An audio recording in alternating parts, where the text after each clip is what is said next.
ਗੁਰੂ ਵਾਹਿਗੁਰੂ ਵਾਹਿਗੁਰੂ ਵਾਹਿਗੁਰੂ ਵਾਹਿਗੁਰੂ ਵਾਹਿਗੁਰੂ ਵਾਹਿਗੁਰੂ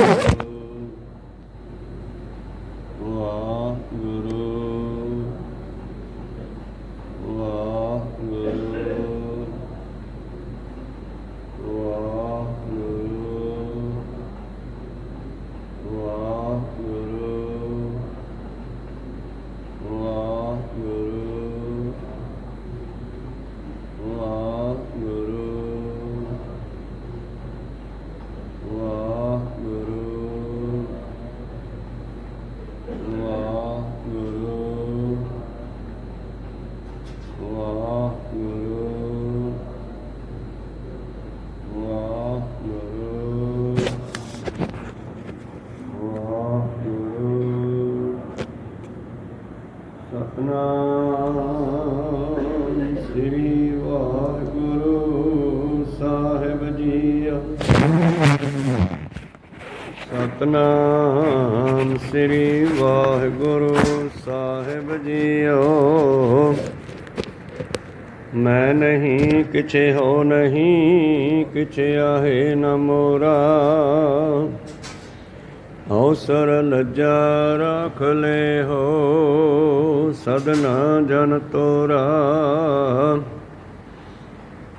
ਜੇਤਾ ਸਮੁੰਦ ਸਾਗਰ ਨੀਰ ਭਰਿਆ, ਤੇਤੇ ਔਗਣ ਹਮਾਰੇ। ਦਇਆ ਕਰੋ ਕਿਛ ਮੇਰੀ ਉਪਾਵੋ, ਡੁੱਬਦੇ ਪੱਥਰ ਤਾਰੇ। ਜੀਅੜ ਅਗਨ ਬਰਾਬਰ ਤਪੈ, ਭੀਤਰ ਵਗੈ ਕਾਤੀ।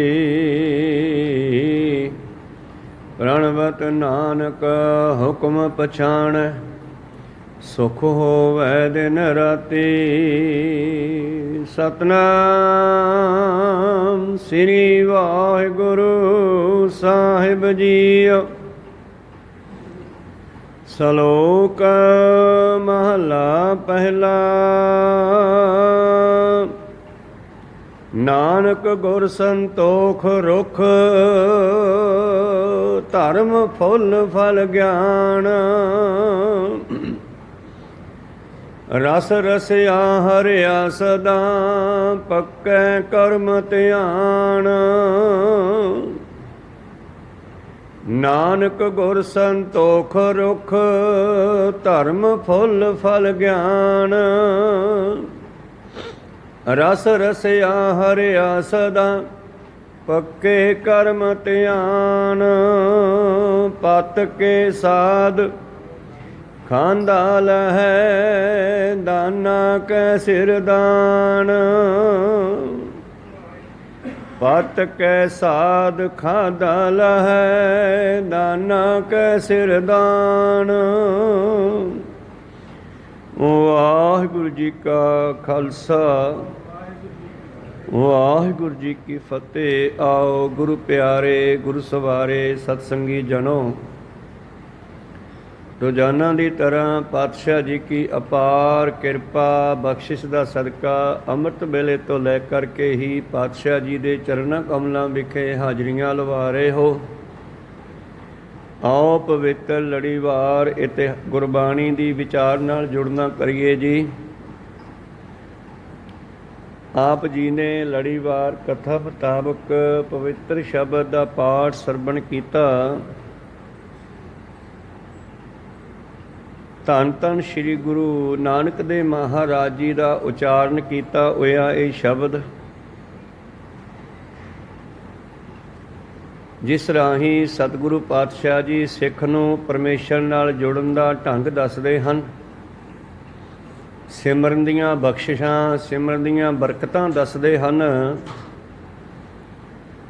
ਆਓ ਇਸ ਪਵਿੱਤਰ ਸ਼ਬਦ ਦੀ ਵਿਚਾਰ ਨਾਲ ਜੁੜਨਾ ਕਰੀਏ। ਉਸ ਤੋਂ ਪਹਿਲਾਂ ਗੁਰੂ ਚਰਨਾਂ ਵਿੱਚ ਲਵਾਈਏ ਹਾਜ਼ਰੀਆਂ। ਗੁਰੂ ਕਾ ਬਖਸ਼ਿਆ ਫਤਿਹ ਦਾ ਨਾਅਰਾ ਕਰੀਏ ਬੁਲੰਦ, ਗੱਜ ਕੇ ਆਖੀਏ ਜੀ ਵਾਹਿਗੁਰੂ ਜੀ ਕਾ ਖਾਲਸਾ, ਵਾਹਿਗੁਰੂ ਜੀ ਕੀ ਫਤਿਹ। ਸਤਨਾਮ ਸ੍ਰੀ ਵਾਹਿਗੁਰੂ ਸਾਹਿਬ ਜੀਓ। ਸ਼ਲੋਕ ਮਹਲਾ ਪਹਿਲਾ।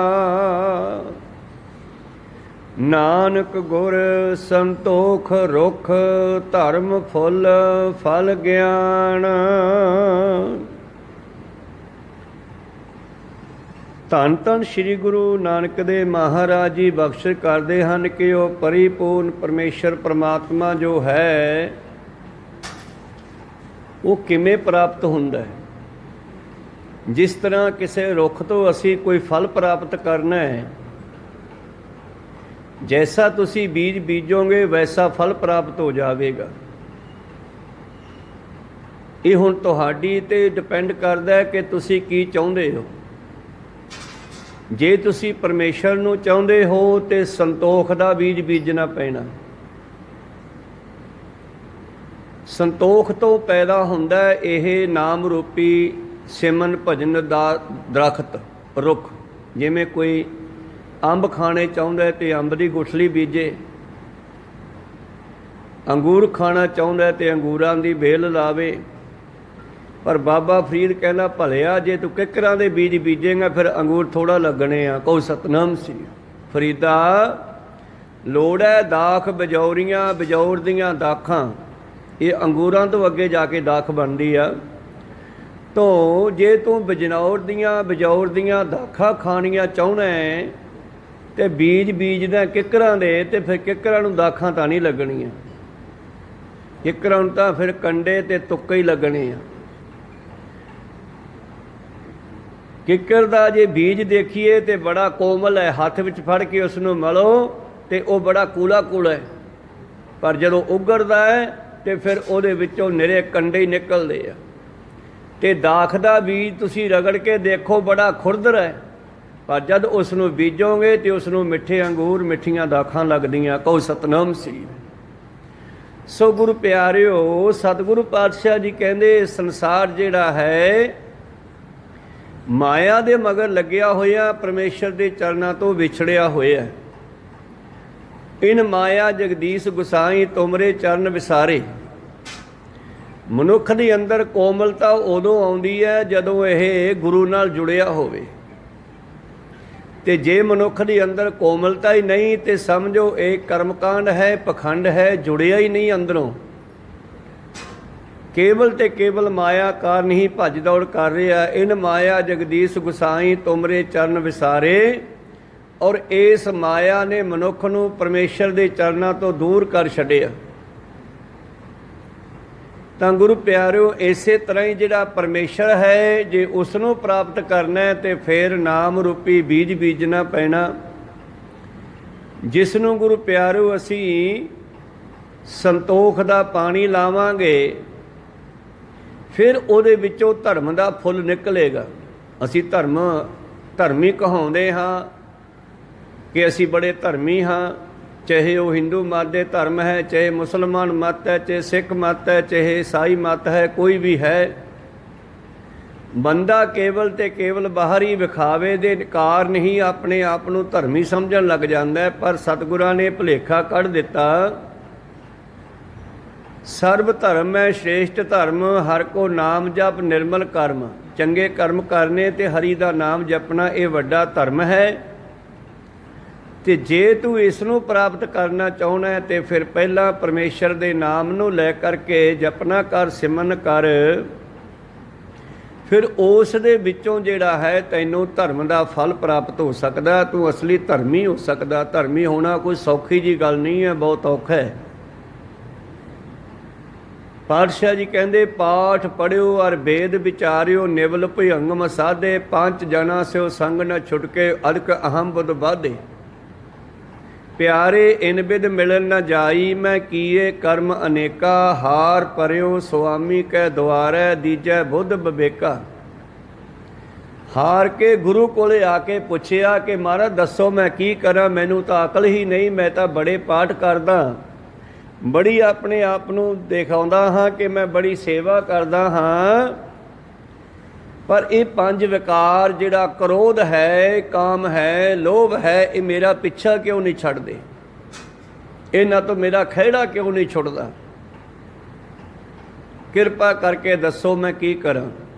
दीजा बुद्ध बबेका भाव ज्ञान बख्शो, ज्ञान की बुद्धि बख्शो मैनू, ताकि मेरा इन्हां पंजां विकारां तो खैड़ा छुटे।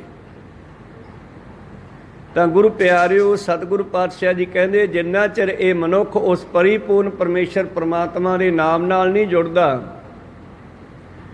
ਉਹਨਾਂ ਚਿਰ ਇਸ ਦਾ ਉਧਾਰ ਨਹੀਂ ਹੋ ਸਕਦਾ। ਜਿਸ ਤਰ੍ਹਾਂ ਇੱਕ ਵਾਰ ਧੰਨ ਗੁਰੂ ਗੋਬਿੰਦ ਸਿੰਘ ਮਹਾਰਾਜ ਜੀ ਵਿਰਾਜਮਾਨ ਹੈ ਤੇ ਇੱਕ ਮੰਦਾਰੀ ਆ ਗਿਆ, ਰਿਛ ਲੈ ਕੇ ਆ ਗਿਆ ਔਰ ਕਹਿਣ ਲੱਗਿਆ ਸਿੱਖਾਂ ਨੂੰ ਕਿ ਮੈਂ ਤੁਹਾਨੂੰ ਸਤਿਗੁਰਾਂ ਨੂੰ ਇਸ ਰਿਛ ਦਾ ਖੇੜਾ ਵਿਖਾਉਣਾ ਚਾਹੁੰਦਾ, ਇਸ ਦੇ ਕੌਤਕ ਵਿਖਾਉਣੇ ਚਾਹੁੰਦਾ। ਤੇ ਕਹਿਣ ਲੱਗੇ ਵੀ ਵਿਖਾ ਦਿਓ। ਪਾਤਸ਼ਾਹ ਨੂੰ ਪੁੱਛਿਆ, ਮਾਰੇ ਕਹਿੰਦੇ ਦਿਖਾਓ ਭਾਈ। ਕਹਿੰਦੇ ਸਤਿਗੁਰਾਂ ਦੇ ਸਾਹਮਣੇ ਸਟੇਜ ਲਾ ਦਿੱਤੀ ਹੈ ਤੇ ਸਾਹਮਣੇ ਸਿੱਖ ਵੀ ਖੜ ਗਏ, ਸੰਗਤਾਂ ਵੀ ਖੜ ਗਈਆਂ ਅਤੇ ਘੇਰਾ ਘੱਤ ਕੇ ਤੇ ਵਿਚਾਲੇ ਰਿਛ ਵਾਲਾ, ਰਿਛ ਦਾ ਜਿਹੜਾ ਸੀ ਗੁਰੂ ਪਿਆਰਿਓ ਖੇੜਾ ਵਿਖਾਉਣ ਲੱਗਿਆ।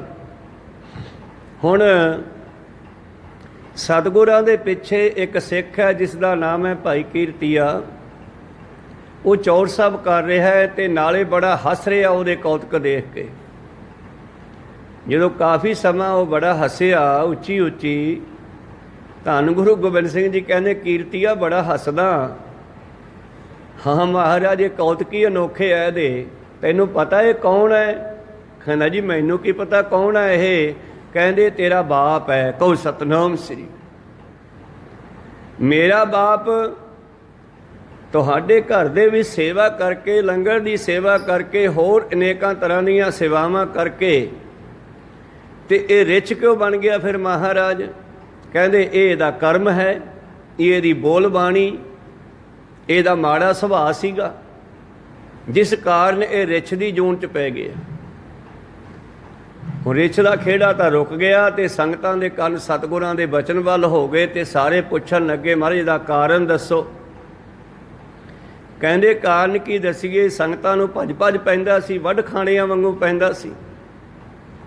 ਤੇ ਇੱਕ ਦਿਨ ਕੋਈ ਰੱਬ ਦਾ ਪਿਆਰਾ ਭਜਨ ਬੰਦਗੀ ਵਾਲਾ ਆ ਗਿਆ। ਕੋਈ ਜ਼ਰੂਰੀ ਨਹੀਂ ਵੀ ਜਿਹਦੇ ਚੋਲੇ ਪਾਏ ਆ ਉਹੀ ਭਜਨ ਬੰਦਗੀ ਵਾਲੇ ਹੋਣਗੇ। ਖੇਤੀ ਕਰਨ ਵਾਲੇ ਕਿਰਤੀ ਲੋਕ ਵੀ, ਉਹਨਾਂ ਵਿੱਚ ਵੀ ਤਪੱਸਿਆ ਭਜਨ ਹੋ ਸਕਦਾ, ਉਹਨਾਂ ਦਾ ਵਿਖਾਵਾ ਹੀ ਨਹੀਂ ਦਿਸਦਾ ਗਾ। ਉਹ ਅੰਦਰ ਹੀ ਅੰਦਰ ਪਤਾ ਨਹੀਂ ਕਿੰਨਾ ਧਨ ਇਕੱਠਾ ਕਰਕੇ ਬੈਠੇ ਹੋਣ ਨਾਮ ਦਾ। ਉਹਨਾਂ ਦੀ ਜ਼ੁਬਾਨ 'ਤੇ ਕਈ ਵਾਰੀ ਪਰਮੇਸ਼ਰ ਵਸਦਾ ਹੈ ਤੇ ਫਿਰ ਉਹਨਾਂ ਦੇ ਮੂੰਹ 'ਚੋਂ ਨਿਕਲਿਆ ਵਚਨ ਪਾਰ ਹੋ ਜਾਂਦਾ ਹੈ।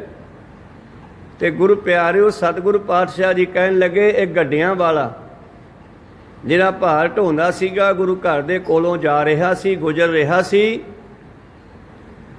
ਔਰ ਸੋਚਿਆ ਕਿ ਇੱਧਰ ਸਮਾਪਤੀ ਹੋ ਰਹੀ ਹੈ, ਭੋਗ ਪੈ ਰਿਹਾ ਕਿ ਮੈਂ ਜਾਂਦਾ ਜਾਂਦਾ ਪ੍ਰਸ਼ਾਦ ਹੀ ਲੈ ਜਾ।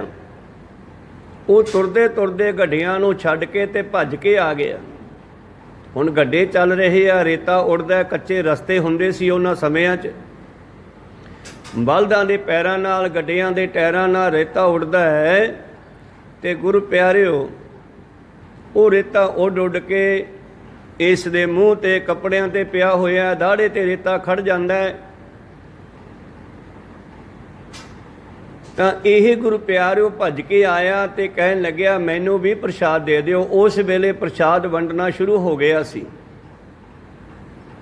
ਇਸ ਨੇ ਕਈ ਵਾਰੀ ਪ੍ਰਸ਼ਾਦ ਮੰਗਿਆ, ਉਹ ਬਾਕੀ ਬੈਠੀ ਸੰਗਤ ਨੂੰ ਦੇ ਹੀ ਗਿਆ। ਇਹ ਖੜਾ ਖੜਾ ਮੰਗਦਾ ਸੀ ਕਿਉਂਕਿ ਕਾਹਲੀ ਸੀ, ਗੱਡੇ ਇਕੱਲੇ ਜਾ ਰਹੇ ਸੀ, ਉਹਨਾਂ ਨੂੰ ਜਾ ਕੇ ਦੇਖਣਾ ਸੀਗਾ। ਮਕਸਦ ਸੀ ਕੇਵਲ ਗੁਰੂ ਘਰ ਦਾ ਕਿਣਕਾ ਮਿਲ ਜਾਵੇ ਜੇ ਕਿਤੇ। ਤਾਂ ਗੁਰੂ ਪਿਆਰਿਓ ਜਿਸ ਵੇਲੇ ਇਸਨੇ ਖੜੇ ਖੜੇ ਆ ਕੇ ਪ੍ਰਸ਼ਾਦ ਮੰਗਿਆ ਤੇ ਇਹਨੇ ਕਿਹਾ ਬਹਿ ਜਾ। ਉਹ ਬੈਠਾ ਨਾ, ਇਹ ਪ੍ਰਸ਼ਾਦ ਬਣਦਾ ਦੂਜੇ ਪਾਸੇ ਚਲਿਆ ਗਿਆ। ਇਹ ਮੂਹਰਦੀ ਹੋ ਕੇ ਫਿਰ ਮੂਹਰੇ ਹੋ ਕੇ ਕਹਿੰਦਾ ਦੇ ਦੇ ਮੈਂ ਜਾਵਾਂ ਯਾਰ। ਕਹਿੰਦਾ ਬਹਿ ਜਾ। ਦੂਜੀ ਵਾਰ ਵੀ ਕਹੇ ਤਾਂ ਨਾ ਬੈਠਾ। ਤੀਜੀ ਵਾਰ ਇਹ ਕਹਿੰਦਾ ਕਿਉਂ ਐਵੇਂ ਰਿਛ ਵਾਂਗੂ ਟੱਪੀ ਜਾਂਦਾ, ਬੈਠ ਕੇ ਲੈ ਲਾ। ਉਹਨੇ ਥੱਲੇ ਡਿੱਗਿਆ, ਕਿਣਕਾ ਚੱਕ ਕੇ ਮੂੰਹ 'ਚ ਪਾ ਲਿਆ। ਕਹਿੰਦਾ ਕਿਣਕਾ ਮੈਨੂੰ ਤਾਂ ਮਿਲ ਗਿਆ ਗੁਰੂ ਘਰ ਦਾ ਪ੍ਰਸ਼ਾਦ ਤੇ ਰਿਛ ਤੂੰ ਬਣੇਗਾ। ਕਹੋ ਸਤਨਾਮ ਸ੍ਰੀ। ਸਾਧ ਜੇ ਬੋਲੇ ਸਹਿ ਸੁਭਾਏ, ਸਾਧ ਕਾ ਬੋਲਿਆ ਬਿਰਥਾ ਨਾ ਜਾਏ। ਇਹੋ ਜਿਹੇ ਲੋਕ ਗੁਰੂ ਪਿਆਰਿਓ ਧਰਮੀ ਹੋਣਾ ਕੋਈ ਸੌਖਾ ਜਿਹਾ ਕੰਮ ਨਹੀਂ ਗਾ। ਧਰਮੀ ਹੋਣਾ ਬਹੁਤ ਔਖਾ ਹੈ। ਤੇ ਕਹਿਣ ਲੱਗੇ ਉਸ ਸਿੱਖ ਦਾ, ਉਸ ਗੱਡੇ ਵਾਲੇ ਸਿੱਖ ਦਾ ਜਿਹੜਾ ਹੈ ਬਚਨ ਚੱਲ ਗਿਆ, ਇਸ ਦੀ ਉਮਰ ਪੂਰੀ ਹੋਈ ਤੇ ਮਰ ਕੇ ਇਹ ਰਿੱਛ ਬਣਿਆ। ਤੇ ਉਦਣ ਦੀ ਫਿਰ ਇਹ ਕਾਬੂ ਆ ਗਿਆ ਇਸ ਰਿੱਛ ਵਾਲੇ ਦੇ, ਤੇ ਇਹਦੇ ਨੱਕ ਵਿੱਚ ਨੱਥ ਮਾਰ ਕੇ ਇਹਨੂੰ ਨਚਾਉਂਦਾ ਫਿਰਦਾ। ਸੋ ਦੀਜਾ ਬੁੱਧ ਵਿਵੇਕਾਂ ਅਸੀਂ ਅਸਲੀ ਧਰਮੀ ਕਿਵੇਂ ਬਣ ਸਕਦੇ ਹਾਂ? ਕਈ ਵਾਰੀ ਮਨੁੱਖ ਥੋੜ੍ਹੀ ਬਹੁਤੀ ਸੇਵਾ ਕਰਕੇ ਹੰਕਾਰ ਕਰ ਲੈਂਦਾ ਕਿ ਮੇਰੇ ਵਰਗਾ ਤਾਂ ਸਿੱਖ ਹੀ ਕੋਈ ਨਹੀਂ, ਮੈਂ ਬਹੁਤ ਕੰਮ ਕਰਦਾ। ਪਰ ਨਹੀਂ, ਸਤਿਗੁਰੂ ਪਾਤਸ਼ਾਹ ਕਹਿੰਦੇ ਇੱਥੇ ਤਾਂ ਨਿਮਰਤਾ ਹੀ ਕੰਮ ਕਰਦੀ ਹੈ, ਤਾਂ ਸੰਤੋਖ ਹੀ ਕੰਮ ਕਰਦਾ ਹੈ। ਤੇ ਸਤਿਗੁਰੂ ਪਾਤਸ਼ਾਹ ਜੀ ਬਖਸ਼ਿਸ਼ ਕਰਦੇ ਹਨ। ਜਿਸ ਵੇਲੇ ਉਸ ਰਿੱਛ ਦੀ ਸਾਰੀ ਕਹਾਣੀ ਦੱਸੀ ਤੇ ਫਿਰ ਭਾਈ ਕੀਰਤੀਆ ਕਹਿਣ ਲੱਗੇ, ਆ ਮਹਾਰਾਜ ਕਿਰਪਾ ਕਰੋ, ਫਿਰ ਹੁਣ ਤਾਂ ਉਧਾਰ ਕਰੋ। ਚਲੋ ਤਾਂ ਗਲਤੀ ਇਹਨੇ ਭੁਗਤ ਲਈ ਆ। ਹੁਣ ਕਹਿਣ ਲੱਗੇ ਕੋਈ ਨਹੀਂ, ਹੁਣ ਤਾਂ ਆਏ ਸਾਡੇ ਕੋਲ, ਤਾਈਓ ਆਏ, ਬਹਾਨਾ ਬਣ ਗਿਆ ਇਹਦੇ ਆਉਣ ਦਾ। ਅਸਲ ਵਿੱਚ ਇਹ ਸਾਡਾ ਪੁਰਾਣਾ ਸਿੱਖ ਹੈ, ਹੁਣ ਇਹਦਾ ਉਧਾਰ ਕਰਾਂਗੇ। ਤੇ ਰਿੱਛ ਵਾਲੇ ਨੂੰ ਕਹਿਣ ਲੱਗੇ, ਰਿੱਛ ਸਾਨੂੰ ਦੇ ਦੇ ਭਾਈ। ਉਹ ਕਹਿੰਦਾ ਮਹਾਰਾਜ ਮੇਰੀ ਤਾਂ ਰੋਜੀ ਰੁਜ਼ਗਾਰ ਹੈ, ਮੇਰਾ ਕੀ ਬਣੂਗਾ? ਮੈਂ ਤਾਂ ਇਹਦੇ ਕਰਕੇ 4 ਪੈਸੇ ਕਮਾ ਲੈਣਾ ਖੇੜਾ ਦਿਖਾ ਕੇ ਇਸ ਦਾ। ਤੇ ਸਤਿਗੁਰੂ ਪਾਤਸ਼ਾਹ ਕਹਿੰਦੇ ਕੋਈ ਨਹੀਂ, ਤੈਨੂੰ ਪੈਸੇ ਦੇ ਦਿੰਦੇ ਆ, ਪਰ ਰਿੱਛ ਦੇ ਸਾਨੂੰ, ਇਹਦਾ ਭਲਾ ਕਰੀਏ। ਹੁਣ ਕਹਿੰਦੇ ਰਿੱਛ ਵਾਲੇ ਨੂੰ ਕਾਫੀ ਮਾਇਆ ਵੀ ਸਤਿਗੁਰ ਨੇ ਦੇ ਦਿੱਤੀ, ਤੇ ਉਹਦੇ ਕੋਲੋਂ ਰਿੱਛ ਲੈ ਕੇ ਆਪਣੇ ਹੱਥੋਂ ਪ੍ਰਸ਼ਾਦ ਛਕਾਇਆ, ਤੇ ਰਿੱਛ ਸਰੀਰ ਛੱਡ ਗਿਆ। ਕੋਈ ਸਤਨਾਮ ਸੀ, ਉਧਾਰ ਕੀਤਾ। ਗੁਰੂ ਕਿਰਪਾ ਕਰਨ, ਪਰਿਪੂਰਨ ਪਰਮੇਸ਼ਰ ਪਰਮਾਤਮਾ ਜੇ ਪ੍ਰਾਪਤ ਕਰਨਾ, ਧੰਨ ਗੁਰੂ ਨਾਨਕ ਦੇਵ ਜੀ ਕਹਿੰਦੇ ਉਹ ਉਸ ਰੁੱਖ ਦੀ ਨਿਆਈ ਹੈ ਜਿਸ ਤੋਂ ਜਿਹੜਾ ਫਲ ਲੈਣਾ ਉਹੋ ਜਿਹਾ ਬੀਜ ਬੀਜਣਾ ਪੈਣਾ। ਤੇ ਪਰਮੇਸ਼ਰ ਜਿਹੜਾ ਹੈ ਉਹ ਸੰਤੋਖ ਦਾ ਰੁੱਖ ਹੈ, ਉਹਨੂੰ ਧਰਮ ਦਾ ਫੁੱਲ ਲੱਗਦਾ ਤੇ ਫਿਰ ਗਿਆਨ ਦਾ ਫਲ ਲੱਗਦਾ। ਤੇ ਗਿਆਨ ਦੇ ਵਿੱਚ ਹੀ ਗੁਰੂ ਪਿਆਰੋ ਮਨੁੱਖ ਦੇ ਅੰਦਰ ਸਾਰਾ ਸੁੱਖ ਹੈ। ਅਗਿਆਨਤਾ ਵਿੱਚ ਦੁੱਖ ਹੈ, ਗਿਆਨ ਵਿੱਚ ਸੁੱਖ ਹੈ। ਤੋ ਅੱਜ ਦੇ ਸ਼ਬਦ ਵਿੱਚ ਧੰਨ ਧੰਨ ਸ੍ਰੀ ਗੁਰੂ ਨਾਨਕ ਦੇਵ ਮਹਾਰਾਜ ਜੀ ਬਖਸ਼ਿਸ਼ ਕਰਦੇ ਹਨ। ਨਾਨਕ ਗੁਰ ਸੰਤੋਖ ਰੁੱਖ, ਗੁਰੂ ਜਿਹੜਾ ਹੈ, ਗੁਰ ਇੱਥੇ ਗੁਰ ਸ਼ਬਦ ਲਿਖਿਆ ਹੈ। ਗੁਰ ਹੁੰਦਾ ਗੁਰੂ ਪਿਆਰਿਓ ਜੁਗਤ ਢੰਗ, ਤੇ ਗੁਰੂ ਦੇ ਕੋਲੋਂ ਸਾਨੂੰ ਉਹ ਜੁਗਤ ਮਿਲਦੀ ਹੈ। ਹਸੰਦਿਆਂ ਖਿਲੰਦਿਆਂ ਪਹਿਨੰਦਿਆਂ ਖਾਵੰਦਿਆਂ ਵਿੱਚੇ ਹੋਵੇ ਮੁਕਤ, ਨਾਨਕ ਸਤਿਗੁਰ ਭੇਟਿਆ ਐਸੀ ਹੋਵੇ ਜੁਗਤ। ਸਤਿਗੁਰੂ ਪਾਤਸ਼ਾਹ ਜੀ ਬਖਸ਼ਿਸ਼ ਕਰਦੇ ਹਨ, ਕਹਿੰਦੇ ਇਸ ਤਰ੍ਹਾਂ ਜੇ ਪਰਮੇਸ਼ਰ ਨੂੰ ਪਾਉਣ ਦਾ ਜਿਹੜਾ ਬੀਜ ਹੈ ਉਹ ਸੰਤੋਖ ਹੈ। ਨਾਨਕ ਗੁਰ ਸੰਤੋਖ ਰੁੱਖ, ਜਦ ਸੰਤੋਖ ਹੋਵੇਗਾ ਫਿਰ ਅਸੀਂ ਧਰਮ ਦੇ ਮਾਰਗ ਤੇ ਥੋੜ੍ਹਾ ਬਹੁਤਾ ਚੱਲਾਂਗੇ। ਧਰਮ ਫੁੱਲ, ਫਿਰ ਕਹਿੰਦੇ ਉਸ ਦਰਖਤ ਨੂੰ ਧਰਮ ਦਾ ਫੁੱਲ ਲੱਗਦਾ ਹੈ। ਜਦੋਂ ਕੋਈ ਮਨੁੱਖ ਉਸ ਮਾਰਗ ਤੇ ਚੱਲਦਾ ਰਹਿੰਦਾ, ਫਲ ਗਿਆਨ, ਫਿਰ ਉਸ ਨੂੰ ਫਲ ਲੱਗਦਾ ਹੈ ਬ੍ਰਹਮ ਗਿਆਨ ਦਾ। ਮਨੁੱਖ ਨੂੰ ਸੋਝੀ ਆਉਂਦੀ ਹੈ। ਰਸ ਰਸਿਆ ਹਰਿਆ ਸਦਾ, ਤੇ ਉਹ ਜਿਹੜਾ ਫਲ ਹੈ ਨਾ, ਇੱਕ ਤਾਂ ਸੰਸਾਰੀ ਫਲ ਹੈ, ਥੋੜ੍ਹੇ ਸਮੇਂ ਲਈ ਪੈਦਾ ਹੁੰਦੇ ਆ ਫਿਰ ਖਤਮ ਹੋ ਜਾਂਦੇ ਆ। ਪਰ ਜਿਹੜਾ ਉਹ ਫਲ ਪ੍ਰਾਪਤ ਹੁੰਦਾ ਹੈ ਹਰਿਆ ਸਦਾ, ਸਦਾ ਰਹਿਣ ਵਾਲਾ, ਭਾਵ ਜੀਵ ਨੂੰ ਅਮਰ ਕਰਨ ਵਾਲਾ ਬ੍ਰਹਮ ਗਿਆਨ ਪ੍ਰਾਪਤ ਹੋ ਜਾਂਦਾ, ਜੀਵ ਨੂੰ ਅਮਰ ਕਰ ਦਿੰਦਾ। ਧਰਮ ਫੁੱਲ ਫਲ ਗਿਆਨ ਰਸ ਰਸਿਆ, ਰਸ ਦੇਣ ਵਾਲਾ। ਰਸ ਤਾਂ ਬਹੁਤ ਹੈ ਦੁਨੀਆ ਦੇ ਵਿੱਚ। ਗੁਰੂ ਪਿਆਰੋ 36 ਪ੍ਰਕਾਰ ਦੇ ਭੋਜਨਾਂ ਦੇ ਰਸ ਹਨ, ਹੋਰ ਬੇਅੰਤ ਰਸ ਹੈ। ਮਨੁੱਖ ਤਾਂ ਸੋਨੇ ਵਿੱਚੋਂ ਵੀ ਰਸ ਲੈਂਦਾ, ਨਵੀਂ ਗੱਡੀ ਲਿਆਂਦੀ ਉਹ 'ਚੋਂ ਵੀ ਰਸ ਲੈ ਲੈਂਦਾ, ਘਰੇ ਫਰਨੀਚਰ ਵਧੀਆ ਬੈੱਡ ਆਦਿ ਲਾ ਲਿਆ ਉਹ 'ਚੋਂ ਵੀ ਰਸ ਲੈਂਦਾ। ਪੜ੍ਹੋ ਬਾਣੀ ਨੂੰ, ਰਸ ਸੋਇਨਾ ਰਸ ਰੂਪਾ ਕਾਮਣ, ਰਸ ਪਰਮਲ ਕੀ ਵਾਸ, ਰਸ ਘੋੜੇ, ਰਸ ਸੇਜਾ, ਰਸ ਮੰਦਰ, ਰਸ ਮੀਠਾ, ਰਸ ਮਾਸ। ਇੰਨੀਆਂ ਸਾਰੀਆਂ ਚੀਜ਼ਾਂ 'ਚੋਂ ਬੰਦਾ ਰਸ ਲੈਂਦਾ, ਪਰ ਇਹ ਰਸ ਛਿਨ ਭੰਗਰ ਹੈ, ਥੋੜ੍ਹੇ ਸਮੇਂ ਲਈ ਚੱਲਣ ਵਾਲੇ ਹਨ। ਥੋੜ੍ਹੇ ਸਮੇਂ ਦੇ ਰਸ ਹਨ, ਇਹ ਖਤਮ ਹੋਣ ਵਾਲੇ ਹੈ। ਰਸ ਮੀਠਾ ਰਸ ਮਾਸ, ਏਤੇ ਰਸ ਸਰੀਰ ਕੇ, इन्हां रसां दे नाल साडी बाडी, साडा शरीर, साडे कंन, साडीआं अखां, साडा हिरदा, साडा ढिड सब कुछ इन्हां रसां दे नाल भरिया पिया। ਕਹਿ ਘਟ नाम निवास, फिर वो नाम का रस कित्थे रखीए। पातशाह जी कहते उस नाम नूं किहड़ा थां दईए भाई सिखा, तू अपने अंदरों कुछ थां खाली तां कर। वस्तु अंदर वस्त समावै, दूजी होवै पास। किसी भांडे विच कोई वस्तु पाउणी है तो पहलां वाली विचों कढनी पैनी है, फिर दूजी वस्तु उहदे विच पैंदी आ। तां सतगुरु पातशाह जी कहंदे इस तरह वो परिपूर्ण परमेश्वर परमात्मा जे प्राप्त करना है तो इन्हां रसां नूं त्यागना पैना। ये रस छाडे ओह रस आवा। इन्हां रसां नूं भाव इहदा मतलब संसार वाल इशारा ते ओहदा मतलब परमेश्वर वाल इशारा।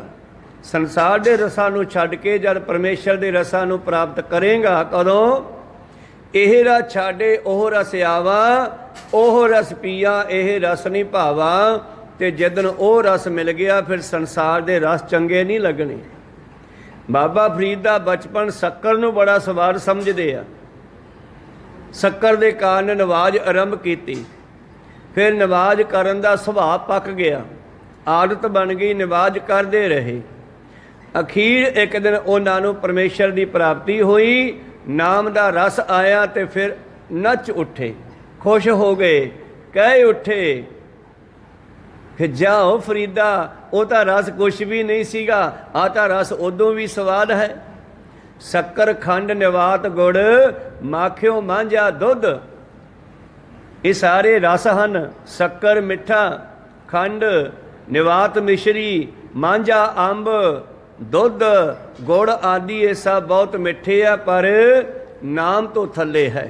शक्कर खंड निवात गुड़, माखियो मांझा दुध, सभे वस्तु मिठियां रब ना पुजन तुध। तो पातशाह जी कहते ये जिहड़ा रस है ये सदा रहन वाला है, आत्मक रस है। किनका एक जे जीव सावै, ताकि महिमा गणी ना आवे। कांखी एक है दर्श तुहारो, नानक उन संग मोहे उधारो।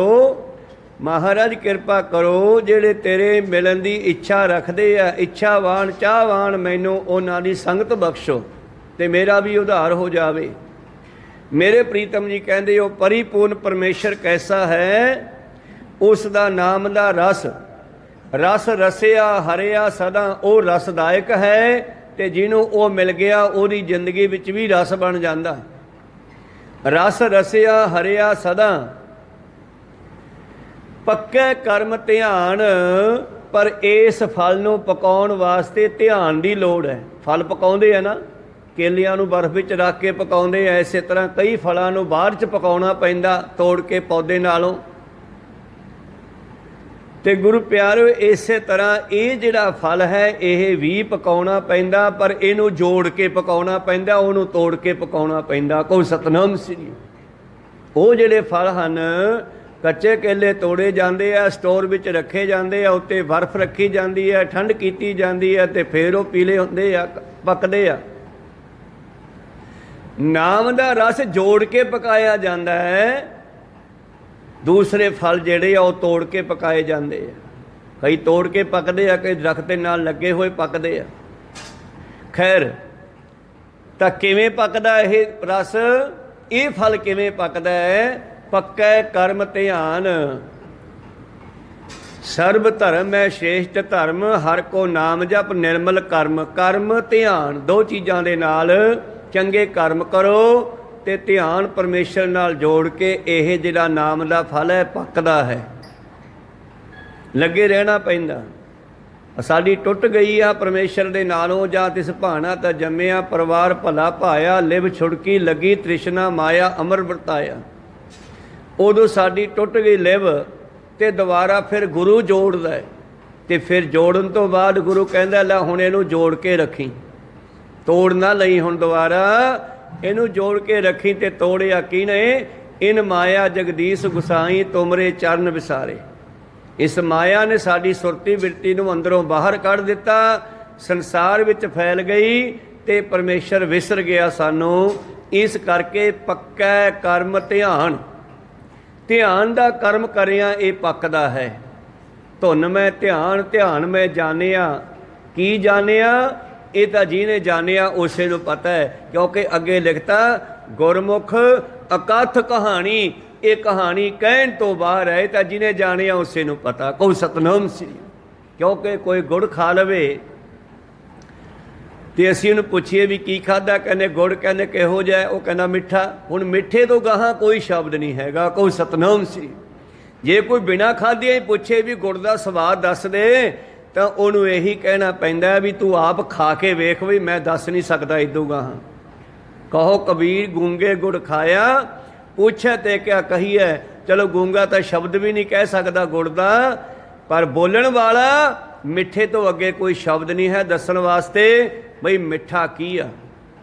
ਇਹੀ ਕਹਿਣਾ ਪੈਂਦਾ ਵੀ ਯਾਰ ਤੂੰ ਖਾ ਕੇ ਦੇਖ ਲਾ, ਮੈਨੂੰ ਨਹੀਂ ਪਤਾ। ਨਾਲੇ ਕਿ ਪਤਾ ਲੱਗ ਗਿਆ ਪਰ ਦੱਸਣ ਵਾਸਤੇ ਸ਼ਬਦ ਨਹੀਂ ਹੈ। ਕਹੋ ਸਤਨਾਮ ਸ੍ਰੀ। ਖੁਦ ਨੂੰ ਹੀ ਪਤਾ। ਤਾਂ ਇਸੇ ਤਰ੍ਹਾਂ ਪਾਤਸ਼ਾਹ ਕਹਿੰਦੇ ਇਹ ਜਿਹੜਾ ਫਲ ਹੈ ਸੰਤੋਖ ਦਾ ਬੀਜ ਬੀਜ ਕੇ ਧੰਨ ਗੁਰੂ ਨਾਨਕ ਦੇਵ ਮਹਾਰਾਜ ਜੀ ਨੇ ਜਦ ਬ੍ਰਾਹਮਣਾਂ ਨੂੰ ਗਿਆਨ ਦਿੱਤਾ ਤੇ ਉੱਥੇ ਵੀ ਇਹ ਸ਼ਬਦ ਵਰਤੇ। ਜਿਸ ਵੇਲੇ ਪੰਡਤ ਹਰਦਿਆਲ ਬਚਪਨ ਦੇ ਵਿੱਚ ਉਹਨਾਂ ਦੇ ਪਿਤਾ ਮਹਿਤਾ ਕਾਲੂ ਜੀ ਨੇ ਸੱਦਿਆ ਕਿ ਚਾਹ ਕੇ ਭਾਈ ਸਾਡੇ ਪੁੱਤਰ ਦੇ ਜਨੇਊ ਪਾ ਦੇ ਹੁਣ ਤੋਂ, ਕਿਉਂਕਿ ਵੱਡਾ ਹੋ ਗਿਆ, ਇਹਨੂੰ ਧਰਮ ਦੇ ਵਿੱਚ ਪ੍ਰਵੇਸ਼ ਕਰਵਾ। ਪੰਡਤ ਹਰਦਿਆਲ ਨੇ ਸਾਰੀ ਤਿਆਰੀ ਕੀਤੀ ਆ ਗਏ ਹੈ। ਉਧਰ ਲੰਗਰ ਬਣ ਰਿਹਾ ਹੈ ਤੇ ਇੱਧਰ ਗੁਰੂ ਪਿਆਰੂ ਪੰਡਤ ਨੇ ਚੌਂਕ ਪੂਰਿਆ ਤੇ ਸੱਦ ਲਿਆ, ਆ ਜਾ ਨਾਨਕ। ਹੁਣ ਬਚਪਨ ਵਿੱਚ ਹੈ, ਉਹਨਾਂ ਵੇਲਿਆਂ 'ਚ ਪਤਾ ਹੀ ਨਹੀਂ ਸੀ ਕਿ ਨਾਨਕ ਕੌਣ ਹੈ, ਬਾਅਦ 'ਚ ਪਤਾ ਲੱਗਿਆ ਸਾਨੂੰ। ਆ ਜਾ ਨਾਨਕ। ਗੁਰੂ ਨਾਨਕ ਪਾਤਸ਼ਾਹ ਕੋਲ ਆ ਕੇ ਬੈਠ ਗਏ ਤੇ ਇਹਨੇ ਜੋ ਧਾਗਾ ਵਟਿਆ ਸੀਗਾ ਉਹ ਚੱਕ ਕੇ ਗੁਰੂ ਨਾਨਕ ਪਾਤਸ਼ਾਹ ਦੇ ਗਲ ਵਿੱਚ ਪਾਉਣ ਲੱਗੇ। ਪਾਤਸ਼ਾਹ ਕਹਿੰਦੇ ਰੁਕ ਜਾ। ਸਾਰੇ ਠਠੰਬਰ ਗਏ ਵੀ ਇਹ ਕੀ ਗੱਲ, ਅੱਜ ਕੱਲ੍ਹ ਤਾਂ ਕਿਸੇ ਨੇ ਕਿਹਾ ਨਹੀਂ, ਅੱਜ ਤਾਈਂ ਵੀ ਰੁਕ ਜਾਓ। ਇਹਨੇ ਰੁਕ ਜਾ ਕਿਉਂ ਕਿਹਾ? ਹਾਂ ਦੱਸ ਨਾਨਕ ਕੀ ਕਰਦਾ ਪੰਡਤ? ਇਹ ਮੈਂ ਤੇਰੇ ਜਨੇਊ ਪਾਉਣਾ। ਕਾਹਦੇ ਵਾਸਤੇ? ਤੈਨੂੰ ਧਰਮ ਦੇ ਵਿੱਚ ਪ੍ਰਵੇਸ਼ ਕਰਾਉਣ ਵਾਸਤੇ। ਕਹਿੰਦੇ ਇਹਦੇ ਨਾਲ ਕੀ ਹੋਊਗਾ? ਕਹਿੰਦੇ ਇਹਦੇ ਨਾਲ ਬੰਦਾ ਧਰਮੀ ਹੋ ਜਾਂਦਾ। ਕੇਵਲ ਧਾਰਮਿਕ ਚਿੰਨ੍ਹ ਪਾ ਕੇ ਕੋਈ ਧਰਮੀ ਨਹੀਂ ਹੁੰਦਾ ਜੇ ਅੰਦਰੋਂ ਨਹੀਂ ਬਦਲਦਾ ਮਨੁੱਖ। ਕਹੋ ਸਤਨਾਮ ਸ੍ਰੀ। ਜੇ ਅੰਦਰ ਦਇਆ ਨਹੀਂ ਪੈਦਾ ਹੁੰਦੀ ਮਨੁੱਖ ਦੇ ਅੰਦਰ, ਕ੍ਰੋਧ ਹੀ ਕ੍ਰੋਧ ਹੈ, ਉਹ ਕਦੇ ਵੀ ਧਰਮੀ ਨਹੀਂ ਹੋ ਸਕਦਾ। ਤੇ ਇੱਥੇ ਪਾਤਸ਼ਾਹ ਨੇ ਇਹੀ ਗੱਲ ਕਹੀ ਪੰਡਤ ਹਰਦਿਆਲ ਨੂੰ। ਪਾਤਸ਼ਾਹ ਜੀ ਕਹਿਣ ਲੱਗੇ ਪਹਿਲੀ ਗੱਲ ਤਾਂ ਇਹ ਕਹੀ ਕਿ ਤੁਸੀਂ ਐਂ ਕਰੋ, ਇਹ ਜਨੇਊ ਪਹਿਲਾਂ ਮੇਰੀ ਮਾਤਾ ਦੇ ਪਾਓ, ਮੇਰੀ ਭੈਣ ਦੇ ਪਾਓ। ਪੰਡਤ ਕਹਿਣ ਲੱਗਿਆ ਨਹੀਂ, ਇਸਤਰੀ ਯੋਗ ਨਹੀਂ ਹੈ ਜਨੇਊ ਪਾਉਣ ਦੇ। ਪੰਡਤਾਂ ਨੇ ਗੁਰੂ ਪਿਆਰਿਓ ਇਸਤਰੀ ਨੂੰ ਦਵੇਲ ਬਣਾ ਕੇ ਰੱਖਿਆ ਸੀਗਾ। ਸਤਿਗੁਰਾਂ ਨੇ ਇਸ ਨੂੰ ਉੱਚੀ ਚੁੱਕਿਆ, ਬਰਾਬਰ ਦਾ ਦਰਜਾ ਦਿੱਤਾ। ਕਹਿਣ ਲੱਗਿਆ ਨਹੀਂ ਲੜਕੀਆਂ ਦੇ ਨਹੀਂ ਪੈ ਸਕਦਾ ਗਾ। ਕਹਿੰਦਾ ਮੇਰੀ ਭੈਣ ਦੇ ਨਹੀਂ ਪਾਇਆ। ਫਿਰ ਕਹਿੰਦੇ ਨਹੀਂ ਲੜਕੀਆਂ ਦੇ ਨਹੀਂ ਪੈਂਦਾ, ਇਸਤਰੀਆਂ ਦੇ ਨਹੀਂ ਪੈਂਦਾ, ਜਨੇਊ ਬੰਦਿਆਂ ਦੇ ਹੀ ਪੈਂਦਾ। ਕਿਉਂਕਿ ਪੁਰਖ ਪ੍ਰਧਾਨ ਸੰਸਾਰ ਬਣਾਇਆ ਹੋਇਆ ਸੀ ਉਹਨਾਂ ਪੰਡਤਾਂ ਬ੍ਰਾਹਮਣਾਂ ਨੇ। ਅਖੀਰ ਗੁਰੂ ਪਿਆਰਿਓ ਸਤਿਗੁਰੂ ਪਾਤਸ਼ਾਹ ਜੀ ਕਹਿੰਦੇ ਜੇ ਮੈਂ ਨਾ ਪਾਵਾਂ ਫਿਰ? ਕਹਿੰਦੇ ਫਿਰ ਤੂੰ ਧਰਮੀ ਨਹੀਂ ਹੋ ਸਕਦਾ, ਫਿਰ ਤੂੰ ਰਸੋਈ ਵਿੱਚ ਨਹੀਂ ਜਾ ਸਕਦਾ ਗਾ।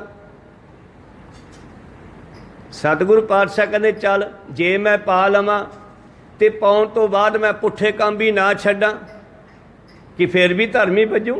ਕਹਿੰਦੇ ਉਹ ਕਿਵੇਂ?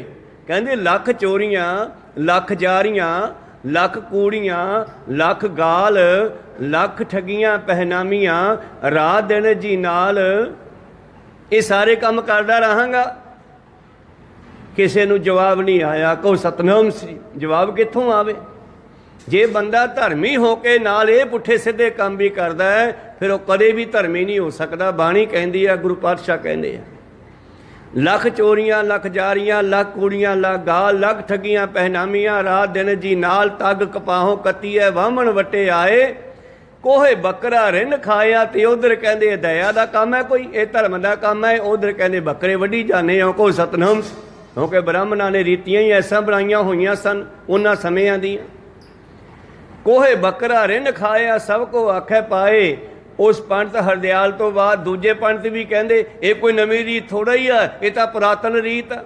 ਰਿਸ਼ਤੇਦਾਰ ਵੀ ਕਹਿੰਦੇ ਪਾਲਾ ਪਾਲਾ, ਲੰਗਰ ਠੰਡਾ ਹੋਈ ਜਾਂਦਾ, ਕੁਛ ਨਹੀਂ ਹੁੰਦਾ। ਸਭ ਕੋ ਆਖੇ ਪਾਏ, ਸਾਰੇ ਧੱਕਾ ਕਰਨ ਲੱਗੇ ਵੀ ਛੇਤੀ ਪਾਲਾ, ਕੰਮ ਨਿਬੇੜੀਏ। ਦੁਨੀਆ ਕੰਮ ਨਿਬੇੜਦੀ ਆ। ਬਾਬਾ ਜੀ ਕਹਿੰਦੇ ਕੰਮ ਐ ਨਹੀਂ ਨਿਬੜਦਾ ਗਾ ਜਿੰਨਾ ਚਿਰ ਅਸੀਂ ਪਰਮੇਸ਼ਰ ਨਾਲ ਸਹੀ ਢੰਗ ਨਾਲ ਨਹੀਂ ਜੁੜਦੇ। ਸਭ ਕੋ ਆਖੇ ਪਾਏ। ਫਿਰ ਪੰਡਤ ਹਰਦਿਆਲ ਕੋ ਸੂਝਵਾਨ ਸੀਗਾ, ਇਹਨੇ ਬਚਪਨ 'ਚੋਂ ਪਾਤਸ਼ਾਹ ਜੀ ਦੇ ਜੀਵਨ ਦੇ ਕੁਝ ਲੱਛਣ ਦੇਖੇ ਸਨ ਵੀ ਇਹ ਬੱਚਾ ਕੋਈ ਆਮ ਨਹੀਂ ਲੱਗਦਾ, ਮੈਨੂੰ ਇਹਦੀਆਂ ਗੱਲਾਂ ਕਿਹੋ ਜਿਹੀਆਂ। ਮੈਂ ਆਉਣ ਵਾਲੇ ਸਮੇਂ ਵਿੱਚ ਜਦੋਂ ਇਹ ਥੋੜ੍ਹਾ ਗਿਆਨ ਦੇਣ ਲੱਗੇ, ਚੰਗੀ ਗੱਲ ਕਰਨ ਲੱਗੇ, ਤੇ ਮੈਂ ਸੁਣ ਸਕਾਂ। ਹੇ ਪਰਮੇਸ਼ਰ ਮੈਨੂੰ ਇੰਨਾ ਕੁ ਜੀਵਨ ਬਖਸ਼ੋ। ਇਹਨੇ ਅਰਦਾਸ ਕੀਤੀ ਸੀ ਕਹਿੰਦੇ, ਤੇ ਅੱਜ ਉਹ ਸਮਾਂ ਆ ਗਿਆ। ਪੰਡਤ ਹਰਦਿਆਲ ਕਹਿੰਦਾ ਜੀ ਫਿਰ ਕਿਹੜਾ ਜਨੇਊ ਪਾਈਏ। ਫਿਰ ਪਾਤਸ਼ਾਹ ਨੇ ਕਿਹਾ ਸੀ ਕਿ ਮਨੁੱਖ ਦੇ ਵਿੱਚ ਆ ਗੁਣ ਹੋਣੇ ਚਾਹੀਦੇ ਆ, ਦਇਆ, ਕਪਾਹ, ਸੰਤੋਖ, ਸੂਤ, ਜਤ, ਗੰਢੀ, ਸੱਤ ਵੱਟ। ਇਹ ਜਨੇਊ ਜੀ ਕਾ ਹਈ ਤਾਂ ਪਾਂਡੇ ਕਰ। ਜੇ ਤੇਰੇ ਵਿੱਚ ਦਇਆ ਹੀ ਨਹੀਂ, ਜੇ ਤੂੰ ਕ੍ਰੋਧ ਹੀ ਕਰੀ ਜਾਣਾ, ਦੁਨੀਆ ਦੇ ਉੱਤੇ ਜੀਵਾਂ ਦੀ ਹੱਤਿਆ ਹੀ ਕਰੀ ਜਾਣਾ, ਤੇ ਫਿਰ ਤੂੰ ਕਦੇ ਵੀ ਧਰਮੀ ਨਹੀਂ ਹੋ ਸਕਦਾ। ਭਾਵੇਂ ਇੱਕ ਦੀ ਵਾਰ 4 ਜਨੇਊ ਪਾ ਲੈ। ਕਹੋ ਸਤਨਾਮ। ਕੱਲੇ ਜਨੇਊ ਦੀ ਗੱਲ ਨਹੀਂ, ਇਹ ਸਾਰੇ ਧਰਮਾਂ ਦੀ ਗੱਲ ਹੈ। ਧਾਰਮਿਕ ਚਿੰਨ੍ਹ ਹਿੰਦੂ ਦਾ ਜਨੇਊ ਹੈ, ਸਿੱਖਾਂ ਦਾ 5 ਕਕਾਰ ਹਨ, ਤਾਂ ਮੁਸਲਮਾਨਾਂ ਦੀ ਆਪਣੀ ਸੁਨਤ ਆਦਿ ਕਰਨੇ ਹਨ। ਇਸ ਕਰਕੇ ਧਾਰਮਿਕ ਚਿੰਨ੍ਹ ਇਹ ਦੱਸਦੇ ਆ ਕਿ ਬੰਦਾ ਧਰਮੀ ਹੈ, ਪਰ ਕੀ ਉਹ ਅੰਦਰੋਂ ਧਰਮੀ ਬਣਿਆ ਕਿ ਨਹੀਂ ਬਣਿਆ, ਇਹ ਤਾਂ ਜਾਂ ਬੋਲਿਆ ਤਾਂ ਕੱਢਿਆ ਵਿਚਾਰ, ਜਦੋਂ ਬੋਲਦਾ ਉਦੋਂ ਹੀ ਪਤਾ ਲੱਗਦਾ ਵੀ ਇਹ ਧਰਮੀ ਹੈ ਕਿ ਨਹੀਂ ਹੈ। ਇਸ ਕਰਕੇ ਕੇਵਲ ਤੇ ਕੇਵਲ ਧਾਰਮਿਕ ਚਿੰਨ੍ਹ ਪਾ ਕੇ ਕੋਈ ਧਰਮੀ ਨਹੀਂ ਬਣ ਸਕਦਾ। ਧੰਨ ਗੁਰੂ ਨਾਨਕ ਪਾਤਸ਼ਾਹ ਪੰਡਤ ਹਰਦਿਆਲ ਨੂੰ ਕਹਿਣ ਲੱਗੇ, ਪੰਡਤ ਜੀ ਮੈਂ ਇਹ ਜਨੇਊ ਨਹੀਂ ਪਾਉਣਾਗਾ, ਮੈਨੂੰ ਜਨੇਊ ਦੇ ਜੇ ਹੈ ਤਾਂ ਦਇਆ ਦੀ, ਕਪਾਹ ਦਾ। ਤੂੰ ਜੀਵਾਂ ਵਿੱਚ ਦਇਆ ਕਰਨ ਦਾ ਗੁਣ ਭਰ, ਸਤ ਸੰਤੋਖ ਦਾ ਗੁਣ ਭਰ। ਜੀਵਾਂ ਦੇ ਵਿੱਚ ਦਇਆ ਆਉਣੀ ਚਾਹੀਦੀ ਹੈ। ਜੇ ਮਨੁੱਖ ਵਿੱਚ ਦਇਆ ਹੀ ਨਹੀਂ ਤੇ ਉਹ ਕਿਸੇ ਵੀ ਤਰ੍ਹਾਂ ਧਰਮੀ ਨਹੀਂ ਹੈ। ਇਸ ਕਰਕੇ ਪਾਤਸ਼ਾਹ ਜੀ ਕਹਿੰਦੇ ਹਨ ਅੱਗੇ, ਕਰਮ ਧਿਆਨ ਇਹ ਫਲ ਪੱਕਦਾ ਹੈ, ਧਿਆਨ ਦਾ ਕਰਮ ਕਰਕੇ, ਭਾਵ ਸਿਮਰਨ ਭਜਨ ਬੰਦਗੀ ਕਰਕੇ। ਪੱਕਾ ਕਰਮ ਧਿਆਨ। ਤੇ ਫਿਰ ਜਦੋਂ ਇਹ ਫਲ ਪੱਕ ਗਿਆ, ਫਿਰ ਤੁਹਾਨੂੰ ਇਹਦਾ ਸਵਾਦ ਕਿਵੇਂ ਹੋ ਜਾ ਆਵੇਗਾ। ਹੁਣ ਦਰਖਤਾਂ ਦੇ ਫਲਾਂ ਦੇ ਰਸ ਦੇ ਸਵਾਦ ਅਲੱਗ-ਅਲੱਗ ਹੈ, ਕੋਈ ਖੱਟਾ, ਕੋਈ ਮਿੱਠਾ, ਕੋਈ ਕੌੜਾ, ਕੋਈ ਕਸੈਲਾ ਹੈ। ਇਹਦਾ ਵੀ ਸਵਾਦ ਹੈ। ਇਹਦਾ ਸਵਾਦ ਹੈ ਸੰਸਾਰ 'ਚੋਂ ਇੱਜ਼ਤ ਮਿਲਦੀ ਆ। ਕਹੋ ਸਤਨਾਮ ਸ੍ਰੀ। ਪਤ ਕੇ ਸਾਧ, ਇੱਜ਼ਤ ਦਾ ਸਵਾਦ ਮਿਲਦਾ ਇਹਦੇ ਵਿੱਚੋਂ। ਸੱਚੇ ਮਾਰਗ ਚੱਲਦੇ ਆ, ਉਸਤਤ ਕਰੇ ਜਹਾਨ। ਸੰਸਾਰ ਚੰਗਾ ਕਹਿੰਦਾ ਹੈ, ਸੱਚ ਦੇ ਮਾਰਗ 'ਤੇ ਚੱਲਦੇ ਆ।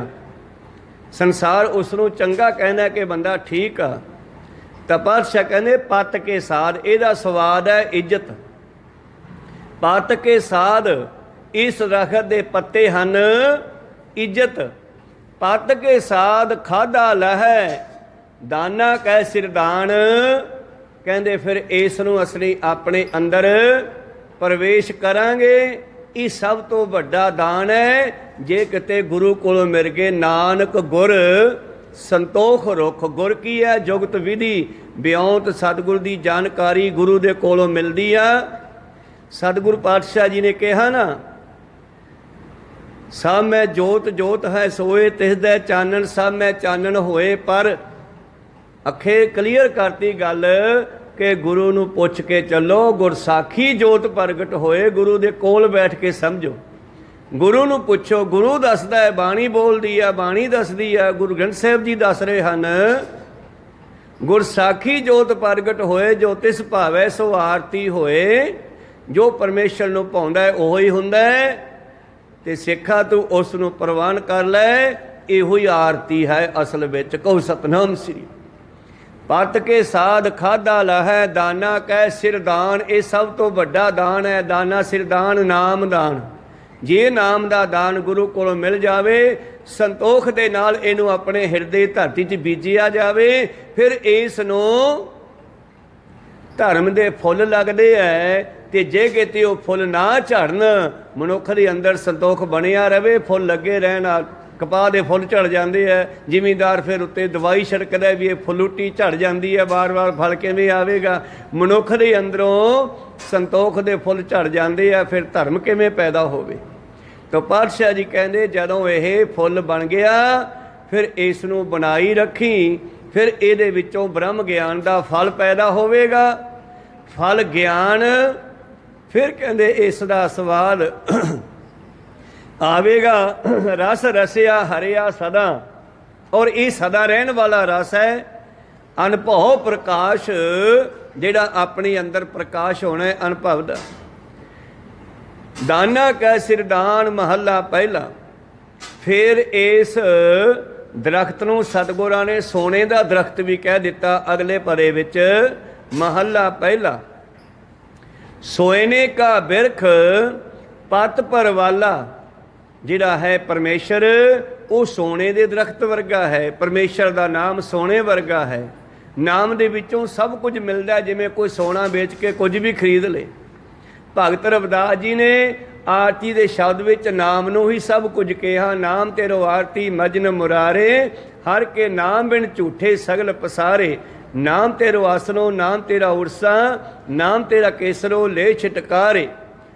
ਤਾਂ ਇਸ ਤਰ੍ਹਾਂ ਪਾਤਸ਼ਾਹ ਜੀ ਕਹਿੰਦੇ ਹਨ, ਮੈਂ ਨਾਮ ਦੇ ਉੱਤੇ ਹੀ ਚੰਦਨ ਨੂੰ ਰਗੜਦਾ ਹਾਂ, ਚੰਦਨ ਤੋਂ ਫਿਰ ਸੈਂਟ ਬਣਾ ਕੇ ਇਹ ਨਾਮ ਹੀ ਤੇਰੇ ਉੱਤੇ ਛਿੜਕਦਾ ਹਾਂ, ਭਾਵ ਨਾਮ ਜਪ ਕੇ ਤੇਰੇ ਅੰਦਰ ਅੱਗੇ ਅਰਪਣ ਕਰਦਾ ਹਾਂ। ਤੁਸੀਂ ਨਿਤਨੇਮ ਕਰਕੇ ਕਹਿੰਦੇ ਮਹਾਰਾਜ ਅੱਜ ਦਾ ਨਿਤਨੇਮ ਪ੍ਰਵਾਨ ਕਰਿਓ। ਇਹ ਕੀ ਆਪਾਂ ਨਾਮ ਨੂੰ ਸਮਰਪਣ ਕੀਤਾ। ਕਹੋ ਸਤਨਾਮ ਸ੍ਰੀ। ਅੱਜ ਦਾ ਨਿਤਨੇਮ ਹੋਇਆ ਮਹਾਰਾਜ ਪ੍ਰਵਾਨ ਕਰਿਓ। ਬੜੀ ਸੁਣੀ ਬਾਣੀ ਕੀਤੀ ਸੇਵਾ ਦਰ ਤੇ ਪ੍ਰਵਾਨ ਕਰਿਓ। ਇਹ ਅਸੀਂ ਸਮਰਪਣ ਕਰਦੇ ਹਾਂ, ਅਰਪਣ ਕਰਦੇ ਹਾਂ। ਤੇ ਭਗਤ ਜੀ ਨੇ ਵੀ ਇਹੀ ਕੀਤਾ। ਨਾਮ ਤੇਰਾ ਚੰਦਨੋ, ਇਸ ਤਰ੍ਹਾਂ ਨਾਮ ਹੀ ਤੇਰਾ ਚੰਦਨ ਹੈ। ਇਸ ਨੂੰ ਮੈਂ ਹਿਰਦੇ ਰੂਪੀ ਪੱਥਰ ਦੇ ਉੱਤੇ ਘਸਾ ਘਸਾ ਕੇ ਇਹ ਤੇਰੇ ਉੱਤੇ ਛਿੜਕਦਾ ਹਾਂ। ਤੇ ਇੱਥੇ ਸਤਿਗੁਰੂ ਨਾਨਕ ਦੇਵ ਜੀ ਨੇ ਇਸ ਨਾਮ ਨੂੰ ਸੋਨੇ ਦਾ ਦਰਖਤ ਕਹਿ ਦਿੱਤਾ।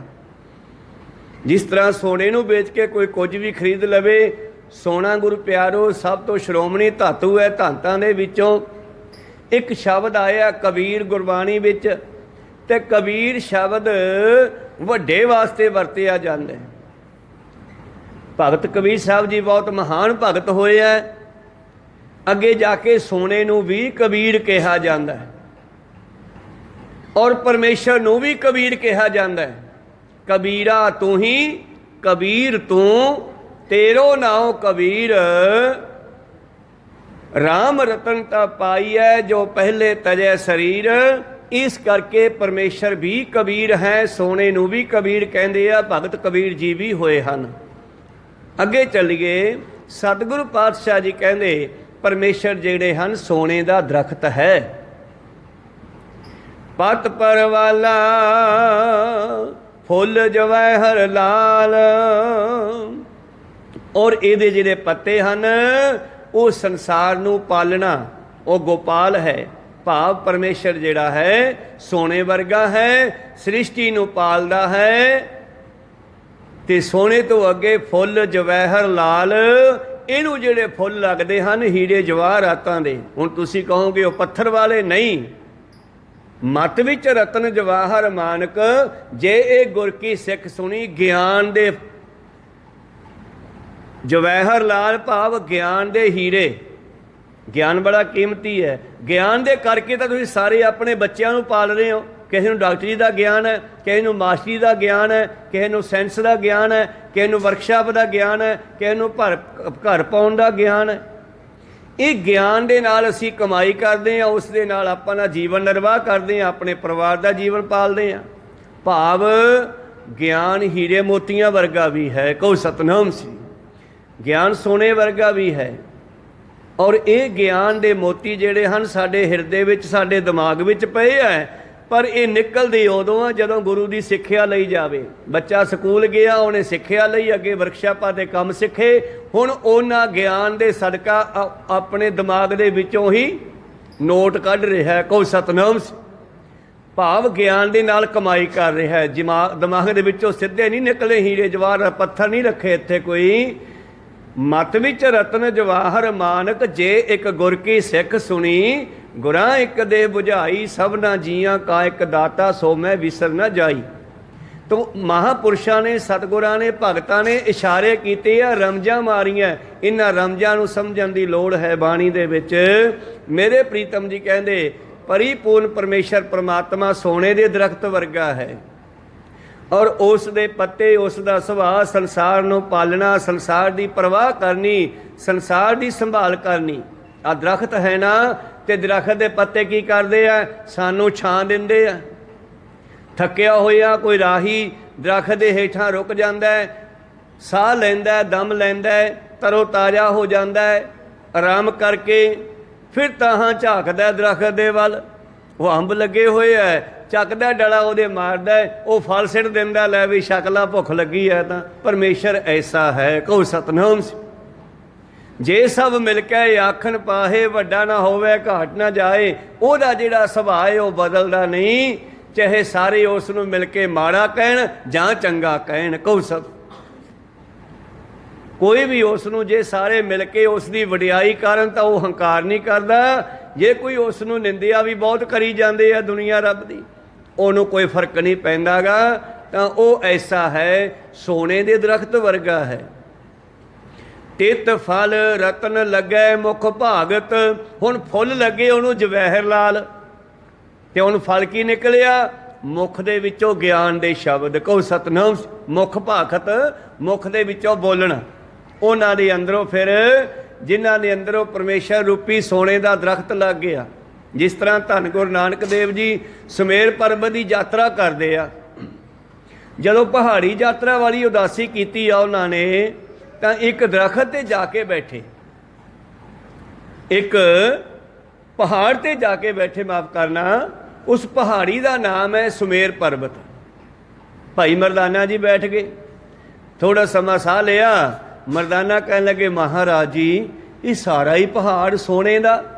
ਕਹਿੰਦੇ ਹਾਂ ਮਰਦਾਨੇ ਆ, ਇਹ ਮਹਾਰਾਜ ਇੰਨਾ ਸੋਨਾ ਕੌਣ ਵਰਤਦਾ? ਕਹਿੰਦੇ ਇਹ ਭਗਤਾਂ ਦੇ ਵਾਸਤੇ ਆ, ਨਾਮ ਜਪਣ ਵਾਲਿਆਂ ਵਾਸਤੇ ਆ। ਅੱਛਾ ਮਹਾਰਾਜ, ਤੇ ਆਹ ਜਿਹੜੀਆਂ ਬੂੰਦਾਂ ਡਿੱਗ ਰਹੀਆਂ, ਇਹ ਕਹਿੰਦੇ ਮਰਦਾਨਿਆਂ ਇਹਨੂੰ ਅੰਮ੍ਰਿਤ ਕਹਿੰਦੇ ਆ। ਕਹੋ ਸਤਨਾਮ। ਇਹ ਅੰਮ੍ਰਿਤ ਹੈ। ਉਹ ਸੋਨੇ ਦਾ ਪਹਾੜ ਤੁਹਾਡੇ ਦਿਮਾਗ ਦੇ ਵਿੱਚ ਵੀ ਹੈ, ਸੁਮੇਰ ਪਰਬਤ।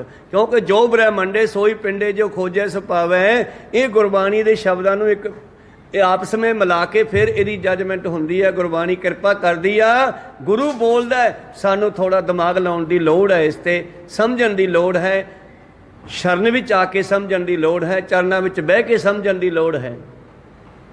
ਤਾਂ ਭਾਈ ਮਰਦਾਨਾ ਜੀ ਕਹਿੰਦੇ ਜੀ ਇਹ ਬੂੰਦਾਂ, ਪਾਤਸ਼ਾਹ ਕਹਿੰਦੇ ਇਹਨੂੰ ਅੰਮ੍ਰਿਤ ਕਹਿੰਦੇ ਆ ਮਰਦਾਨਿਆਂ। ਮਹਾਰਾਜ ਮੈਂ ਤਾਂ ਸੁਣਿਆ ਫਿਰ ਅੰਮ੍ਰਿਤ ਜੀ ਨੂੰ ਮਿਲ ਜੇ ਮੁੜ ਕੇ ਭੁੱਖ ਨਹੀਂ ਲੱਗਦੀ, ਕਿਉਂਕਿ ਮਰਦਾਨੇ ਦੀ ਇਹੀ ਕਮਜ਼ੋਰੀ ਆਈ ਇਤਿਹਾਸ ਵਿੱਚ ਵੀ ਉਹਨੂੰ ਬਾਰ-ਬਾਰ ਭੁੱਖ ਲੱਗਦੀ ਆ। ਅਸਲ ਦੇ ਵਿੱਚ ਗੁਰੂ ਦੀ ਮਰਜ਼ੀ ਆ, ਉਹਨੂੰ ਭੁੱਖ ਲਾਉਂਦੇ ਆ। ਉਹ ਭੁੱਖ ਦੇ ਕਾਰਨ ਕਿਸੇ ਕੋਲ ਜਾਂਦਾ, ਜਿਹਨੂੰ ਤਾਰਨਾ ਹੁੰਦਾ, ਬਾਬਾ ਜੀ ਮਗਰ ਜਾਂਦੇ ਆ, ਸਬੂਤ ਬਣਾਉਂਦੇ ਆ, ਤੇ ਸੱਜਣ ਠੱਗ ਵਰਗਿਆਂ ਨੂੰ ਸਿੱਧੇ ਰਸਤੇ ਪਾਉਂਦੇ ਆ। ਕਹੋ ਸਤਨਾਮ ਸ੍ਰੀ। ਚਲੋ ਖੈਰ, ਮਰਦਾਨਾ ਕਹਿੰਦਾ ਜੀ ਮੈਨੂੰ ਤਾਂ ਭੁੱਖ ਬੜੀ ਲੱਗਦੀ ਆ। ਅੱਗੇ ਤਾਂ ਪੱਧਰ ਉਦਾਸੀਆਂ ਕੀਤੀਆਂ ਸਿੱਧੇ ਰਸਤੇ 'ਤੇ, ਇਹ ਤਾਂ ਪਹਾੜਾਂ 'ਤੇ ਚੜ੍ਹਨਾ, ਤੇ ਭੁੱਖੇ ਤੋਂ ਚੜ੍ਹਿਆ ਵੀ ਨਹੀਂ ਜਾਣਾਗਾ, ਫਿਰ ਕਿਉਂ ਨਾ ਮੈਂ ਅੰਮ੍ਰਿਤ ਪੀ ਲਵਾਂ।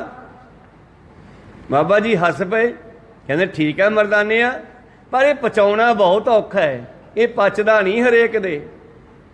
ਮਰਦਾਨਾ ਜੀ ਬੜੇ ਸਿਆਣੇ ਨਿਕਲੇ, ਕਹਿੰਦੇ ਫਿਰ ਤੁਸੀਂ ਕਾਹਦੇ ਵਾਸਤੇ ਹੋ? ਤੁਸੀਂ ਕਿਰਪਾ ਕਰੋ ਇਹ ਪਚ ਜਾਵੇ। ਗੁਰੂ ਦੀ ਕਿਰਪਾ ਨਾਲ ਹੀ ਪਚੂਗਾ ਗੁਰਬਾਣੀ ਦਾ ਗਿਆਨ, ਨਹੀਂ ਤਾਂ ਬੰਦਾ ਹਾਬੜ ਵੀ ਜਾਂਦਾ ਗਿਆਨ ਪ੍ਰਾਪਤ ਕਰਕੇ। ਕਹੋ ਸਤਨਾਮ ਸ੍ਰੀ।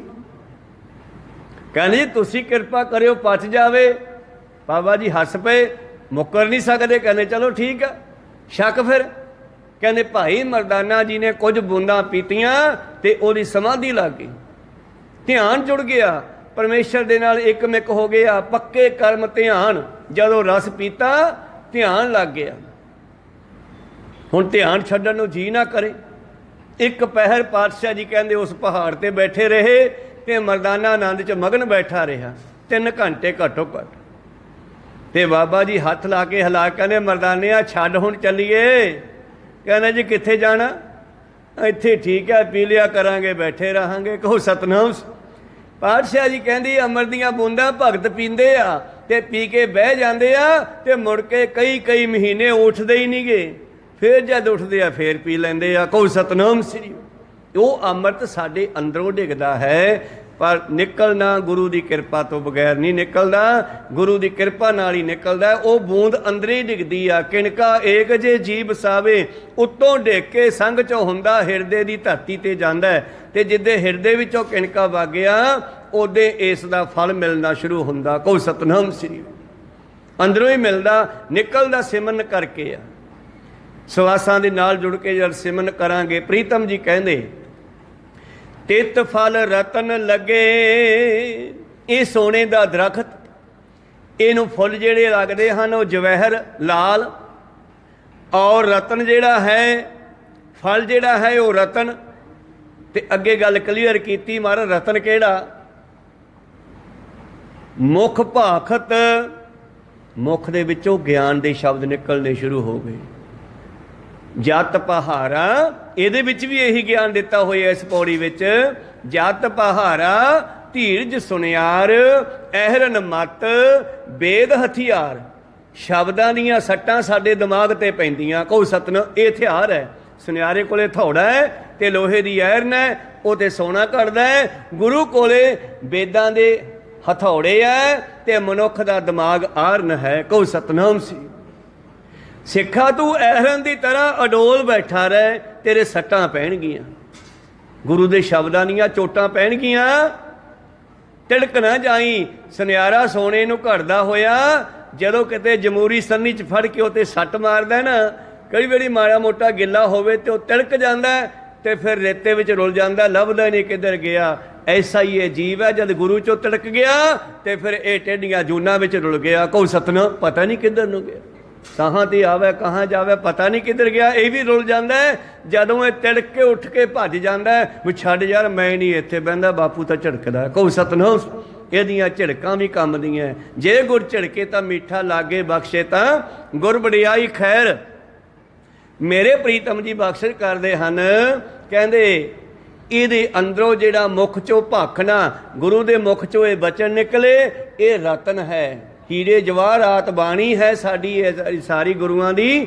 ਇਹ ਗੁਰੂ ਪਿਆਰਿਓ ਹੀਰੇ ਰਤਨ ਜਵਾਹਰਾਤ ਹਨ। ਪਰਮੇਸ਼ਰ ਸੋਨੇ ਦਾ ਦਰਖਤ ਕਿਹਾ ਇੱਥੇ। ਪਾਤਸ਼ਾਹ ਨੇ ਅਨੇਕਾਂ ਉਦਾਹਰਨਾਂ ਦਿੱਤੀਆਂ। ਅਹਰਨ ਮਤ ਵੇਦ ਹਥਿਆਰ, ਭਉ ਖੱਲਾ ਇਸ ਅੱਗ ਨੂੰ ਬਣਾਈ ਰੱਖ। ਮਾਂ ਦੇ ਅੰਦਰ ਅੱਗ ਹੈ, ਬੱਚੇ ਨੂੰ ਵੇਖਣ ਦੀ, ਬੱਚੇ ਨੂੰ ਪਾਲਣ ਦੀ, ਬੱਚੇ ਦੇ ਪਿਆਰ ਦੀ। ਸਿੱਖ ਦੇ ਅੰਦਰ ਅੱਗ ਬਣੀ ਰਵੇ ਪਰਮੇਸ਼ਰ ਨੂੰ ਪਾਉਣ ਦੀ। ਜਿਵੇਂ ਸੁਨਿਆਰੇ ਦੀ ਭੱਠੀ ਵਿੱਚ ਅੱਗ ਤਪਦੀ ਰਵੇ ਤੇ ਸੋਨੇ ਦਾ ਕੁਛ ਬਣ ਜਾਂਦਾ ਹੈ। ਜੇ ਅੱਗ ਠੰਡੀ ਹੋ ਗਈ, ਸੋਨਾ ਵੀ ਠੰਡਾ ਹੋ ਜਾਓ, ਕੁਛ ਨਹੀਂ ਬਣਨਾ। ਕਹੋ ਸਤਿਨਾਮ ਸ੍ਰੀ। ਇਹ ਅੱਗ ਬਣਾਈ ਰੱਖ। ਇਹ ਬਣੀ ਕਿਵੇਂ ਰਹੋ? ਭਉ ਖੱਲਾ। ਖੱਲ ਕੀ ਹੁੰਦੀ ਹੈ? ਧੌਂਕਣੀ। ਅੱਜ ਕੱਲ੍ਹ ਤਾਂ ਸਾਇੰਸ ਨੇ ਪੱਖੇ ਬਣਾਤੇ ਹੱਥ ਵਾਲੇ, ਫਿਰ ਬਿਜਲੀ ਵਾਲੇ ਆ ਗਏ ਅੱਗ ਨੂੰ ਭਖਾਉਣ ਵਾਸਤੇ। ਘਰੇ ਫੂਕ ਨਹੀਂ, ਆਪਾਂ ਫੂਕ ਮਾਰ ਕੇ ਅੱਗ ਭਖਾਉਣੇ ਆ, ਪਰ ਇੱਥੇ ਧੌਂਕਣੀ ਹੈ ਗੁਰੂ ਦੇ ਡਰ ਵਿੱਚ ਰਹਿਣਾ। ਕਹੋ ਸਤਿਨਾਮ ਸੀ। ਇੱਥੇ ਪੱਖਾ ਹੈ ਇਸ ਬ੍ਰਹਮ ਅਗਨੀ ਨੂੰ ਬਣਾਈ ਰੱਖਣ ਵਾਸਤੇ। ਭਉ ਖੱਲਾ, ਖਲ ਦੀ, ਬੱਕਰੇ ਦੀ ਖਲ ਦੀ ਉਹ ਧੌਂਕਣੀ ਬਣਾਈ ਜਾਂਦੀ ਹੈ। ਅੱਜ ਵੀ ਉਹਨਾਂ ਕੋਲੇ ਹੈ ਜਿਹੜੇ ਆ ਗੱਡੀਆਂ ਵਾਲੇ ਲੋਹੇ ਦਾ ਸਮਾਨ ਬਣਾ ਕੇ ਵੇਚਦੇ ਆ। ਤਾਂ ਪਾਤਸ਼ਾਹ ਜੀ ਕਹਿੰਦੇ ਭਉ ਖੱਲਾ ਅਗਨ ਤਪਤਾਓ। ਇਸ ਬ੍ਰਹਮ ਅਗਨੀ ਨੂੰ ਤੇਜ਼ ਕਰਨ ਵਾਸਤੇ ਗੁਰੂ ਦੇ ਡਰ ਵਿੱਚ ਰਹਿਣਾ। ਭਾਂਡਾ ਭਾਓ, ਸੋਨਾ ਢਲ ਗਿਆ। ਜਦੋਂ ਤੇਰਾ ਮਨ ਢਲ ਗਿਆ, ਇਹਨੂੰ ਪ੍ਰੇਮ ਦੇ ਭਾਂਡੇ ਵਿੱਚ ਪਾ ਲਾ। ਜੇ ਤੇਰੇ ਕੋਲੇ ਪ੍ਰੇਮ ਦਾ ਭਾਂਡਾ, ਦਇਆ ਦਾ ਭਾਂਡਾ ਹੈ ਨਹੀਂ ਤਾਂ ਤੇਰਾ ਕੁਛ ਵੀ ਨਹੀਂ ਬਣ ਸਕਦਾ। ਕਹੋ ਸਤਿਨਾਮ ਸ੍ਰੀ। ਜੇ ਤੇਰੇ ਅੰਦਰ ਪ੍ਰੇਮ ਨਹੀਂ ਹੈ, ਸਾਚ ਕਹੋ ਸੁਣ ਲਿਓ, ਸਭ ਐ ਜਿਨ ਪ੍ਰੇਮ ਕੀਓ ਤਿਨ ਹੀ ਪ੍ਰਭ ਪਾਇਓ। ਧਰਮੀ ਹੋਣਾ ਬਹੁਤ ਔਖਾ ਹੈ, ਕੋਈ ਸੌਖੀ ਜੀ ਗੱਲ ਨਹੀਂ ਹੈ ਧਰਮ ਦੇ ਵਿੱਚ ਪਾਸ ਹੋਣਾ। ਭਾਈ ਕਨ੍ਹਈਆ ਪਾਸ ਹੋਇਆ, ਕੋਟਨ ਮੈਂ ਕਹੂੰ ਕੋਈ ਵਿਰਲਾ ਪਾਸ ਹੁੰਦਾ। ਕਹੋ ਸਤਿਨਾਮ ਸ੍ਰੀ। ਪ੍ਰੀਤਮ ਜੀ ਕਹਿੰਦੇ ਭਉ ਖੱਲਾ ਅਗਨ ਤਪਤਾਓ, ਭਾਂਡਾ ਭਾਓ। ਸੁਨਿਆਰੇ ਕੋਲੇ ਗੁਰੂ ਪਿਆਰਿਓ ਅਨੇਕਾਂ ਤਰ੍ਹਾਂ ਦੇ ਫਰਮੇ ਹੈ, ਅਨੇਕਾਂ ਤਰ੍ਹਾਂ ਦੇ ਸੈਂਚੇ ਹੈ, ਤੇ ਉਹ ਸੋਨੇ ਨੂੰ ਢਾਲ ਕੇ ਪਾਣੀ ਵਾਂਗੂ ਜਦ ਉਹਦੇ ਵਿੱਚ ਪਾ ਦਿੰਦਾ, ਜਦ ਸੈਂਚਾ ਖੋਲਦਾ ਉਹਦੇ ਵਿੱਚੋਂ ਗਹਿਣਾ ਬਣ ਕੇ ਨਿਕਲ ਆਉਂਦਾ। ਕੋਈ ਸਤਿਨਾਮ ਸੀ। ਤੇ ਜੇ ਤੂੰ ਆਪਣੇ ਆਪ ਨੂੰ ਪ੍ਰੇਮ ਦੇ ਵਿੱਚ ਪਾ ਦੇਵੇਂ, ਤੇਰਾ ਵੀ ਕੁਛ ਬਣ ਜਾਊਗਾ ਸਿੱਖਾ, ਨਹੀਂ ਤਾਂ ਕੁਛ ਨਹੀਂ ਬਣਨਾ। ਤੁਰਿਆ ਫਿਰ। ਕੋਈ ਸਤਿਨਾਮ ਸੀ। ਭਾਂਡਾ ਭਾਓ ਅੰਮ੍ਰਿਤ ਢਾਲ। ਜੇ ਤੂੰ ਆਪਣੇ ਆਪ ਨੂੰ ਢਾਲ ਲਵੇਂ ਪਾਣੀ ਦੀ ਤਰ੍ਹਾਂ, ਤਾਂ ਫਿਰ ਤੇਰੇ ਅੰਦਰੋਂ ਉਹ ਅੰਮ੍ਰਿਤ ਦੀ ਬੂੰਦ ਨਿਕਲੇਗੀ ਜਿਹੜੀ ਤੇਰਾ ਜੀਵਨ ਬਣਾ ਸਕਦੀ ਹੈ। ਫਿਰ ਕੀ ਹੋ ਜਾਵੇਗਾ? ਘੜੀ ਹੈ ਸ਼ਬਦ ਸੱਚੀ ਟਕਸਾਲ। ਤੇਰੇ ਅੰਦਰ ਟਕਸਾਲ ਪ੍ਰੈਸ ਲੱਗ ਜੂਗੀ। ਟਕਸਾਲ ਕਹਿੰਦੇ ਆ ਜਿੱਥੇ ਇੱਕੋ ਤਰ੍ਹਾਂ ਦੀ ਚੀਜ਼ ਬਣਦੀ ਹੈ, ਫੈਕਟਰੀ ਨੂੰ ਵੀ ਕਹਿੰਦੇ ਆ। ਦਮਦਮੀ ਟਕਸਾਲ ਦੇ ਵਿੱਚੋਂ ਗ੍ਰੰਥੀ ਪਾਠੀ ਕਥਾਵਾਚਕ ਬਣਾਏ ਜਾਂਦੇ ਆ, ਰਾਗੀ ਬਣਾਏ ਜਾਂਦੇ ਆ। ਇਹਨੂੰ ਵੀ ਟਕਸਾਲ ਕਹਿੰਦੇ ਆ। ਜਵੱਦੀ ਟਕਸਾਲ ਆ, ਉੱਥੇ ਵੀ ਗੁਰਮਤਿ ਦੀ ਸਿੱਖਿਆ ਦਿੱਤੀ ਜਾਂਦੀ ਆ। ਤੇਰਾ ਦਿਮਾਗ ਵੀ ਟਕਸਾਲ ਬਣ ਜੂ। ਇਹਦੇ ਵਿੱਚੋਂ ਫਿਰ ਗ੍ਰੰਥ ਨਿਕਲਣੇ ਸ਼ੁਰੂ ਹੋ ਜਾਣਗੇ। ਕਹੋ ਸਤਨਾਮ ਸੀ। ਘੜੀ ਹੈ ਸ਼ਬਦ, ਕਿੰਨੇ ਵੀ ਗ੍ਰੰਥ ਛਪੇ, ਕਿੰਨੇ ਹੋਰ ਨਾਮ ਜਪਣ ਵਾਲਿਆਂ ਨੇ ਕਿਤਾਬਾਂ ਲਿਖੀਆਂ, ਉਹ ਸਾਰੀਆਂ ਉਹਨਾਂ ਦੇ ਦਿਮਾਗ 'ਚੋਂ ਨਿਕਲੀਆਂ। ਪਰ ਨਿਕਲੀਆਂ ਕਦੋਂ? ਜਦੋਂ ਉਹ ਜੁੜ ਗਏ ਉਹਦੇ ਨਾਲ। ਕਹੋ ਸਤਨਾਮ। ਜੁੜੀਆਂ ਦੀਆਂ ਗੱਲਾਂ। ਘੜੀ ਹੈ ਸ਼ਬਦ ਸੱਚੀ ਟਕਸਾਲ, ਜਿਨ ਕੋ ਨਦਰ, ਜਿਨ੍ਹਾਂ ਤੇ ਉਹਦੀ ਕਿਰਪਾ ਦ੍ਰਿਸ਼ਟੀ ਹੁੰਦੀ। ਕਰਮ ਤਿਨਕਾਰ ਨਾਨਕ ਨਦਰੀ ਨਦਰ ਨਿਹਾਲ। ਅੱਗੇ ਚੱਲੀਏ। ਪ੍ਰੀਤਮ ਜੀ ਕਹਿੰਦੇ ਜਦੋਂ ਕਹਿੰਦੇ ਇਹ ਫਲ ਤੈਨੂੰ ਮਿਲ ਗਿਆ, ਤਿਤ ਫਲ ਰਤਨ ਲੱਗੈ, ਮੁਖ ਭਾਖਤ ਹਿਰਦੈ ਹਿਰਦੈ ਨਿਹਾਲ। ਅੰਦਰ ਸ਼ਾਂਤੀ, ਤੂੰ ਨਿਹਾਲ ਹੋ ਜਾਵੇਂਗਾ। ਮੁਖ ਦੇ ਵਿੱਚੋਂ ਫਿਰ ਉਹਦਾ ਸਿਮਰਨ ਭਜਨ ਨਿਕਲੇਗਾ, ਉਹਦੀ ਵਡਿਆਈ ਨਿਕਲੇਗੀ, ਉਹਦੀ ਸਿਫਤ ਨਿਕਲੇਗੀ। ਤੂੰ ਸੱਚਾ ਸਾਹਿਬ ਸਿਫਤ ਸਵਾਲਿਓ ਜਿਨ ਕੀਤੀ ਸੋ ਪਾਰ ਪਿਆ। ਮੇਰੇ ਪ੍ਰੀਤਮ ਜੀ ਅੱਗੇ ਕਹਿੰਦੇ ਹਨ, ਨਾਨਕ ਕਰਮ ਹੋਵੇ ਮੁਖ ਮਸਤਕ। ਪਰ ਫਿਰ ਉਹੀ ਗੱਲ, ਵਡਭਾਗੀ ਸਤ ਸੰਗਤ ਪਾਵੇ, ਭਾਗਹੀਨ ਭਰਮ ਚੋਟਾਂ ਖਾਵੇ। ਜਿਨ੍ਹਾਂ ਦੇ ਵੱਡੇ ਕਰਮ ਹੁੰਦੇ ਆ, ਵੱਡੇ ਭਾਗ ਹੁੰਦੇ ਆ, ਜਿਨ੍ਹਾਂ ਦੇ ਮੁਖ ਤੇ ਮੱਥੇ ਤੇ ਲਿਖਿਆ ਹੁੰਦਾ ਹੈ ਲੇਖ, ਮੁਖ ਮਸਤਕ ਲਿਖਿਆ ਹੋਵੇ ਲੇਖ। ਜਿਨ੍ਹਾਂ ਧੁਰੋਂ ਹੀ ਮੱਥੇ ਦੇ ਵਿੱਚ ਲਿਖਿਆ, ਤਿੰਨਾਂ ਨੂੰ ਗੁਰੂ ਆਣ ਮਿਲਿਆ। ਗੁਰੂ ਉਹਨਾਂ ਨੂੰ ਲੱਭ ਲੈਂਦਾ ਜਿਨ੍ਹਾਂ ਦੇ ਵੱਡੇ ਭਾਗ ਹੈ, ਉਹਨਾਂ ਨੂੰ ਜਾ ਕੇ ਲੱਭ ਲੈਂਦਾ, ਜਿਵੇਂ ਬਾਬੇ ਨਾਨਕ ਨੇ ਜਾ ਕੇ ਲੱਭਿਆ ਸੇ। ਕਹੋ ਸਤਨਾਮ ਸ੍ਰੀ। ਗੁਰੂ ਗੋਬਿੰਦ ਸਿੰਘ ਜੀ ਦੇ ਸਾਥੀ ਗੁਰੂ ਪਿਆਰੋ ਹੇਮਕੁੰਟ ਸਾਹਿਬ ਜੋ 7 ਰਿਸ਼ੀ ਬੈਠੇ ਸੀ, ਉਹ ਕਹਿੰਦੇ ਤੁਸੀਂ ਮਾਤਲੋਕ ਚਲੇ ਜਾਓਗੇ, ਅਸੀਂ ਇੱਥੇ ਇਕੱਲੇ ਕੀ ਕਰਾਂਗੇ। ਕਹਿੰਦੇ ਤੁਸੀਂ ਵੀ ਸਰੀਰ ਛੱਡ ਕੇ ਆ ਜਾਓ, ਜਨਮ ਲੈ ਲਓ, ਔਰ ਮੈਂ ਤੁਹਾਨੂੰ ਆਪੇ ਇਕੱਠੇ ਕਰ ਲਵਾਂਗਾ, ਲੱਭ ਲਵਾਂਗਾ। ਕਹੋ ਸਤਨਾਮ ਸੀ। ਤਾਂ ਗੁਰੂ ਲੱਭ ਲੈਂਦਾ ਸਾਨੂੰ। ਪਾਤਸ਼ਾਹ ਜੀ ਅੱਗੇ ਬਖਸ਼ਿਸ਼ ਕਰਦੇ ਹਨ, 68 ਤੀਰਥ ਗੁਰ ਕੀ ਚਰਨੀ।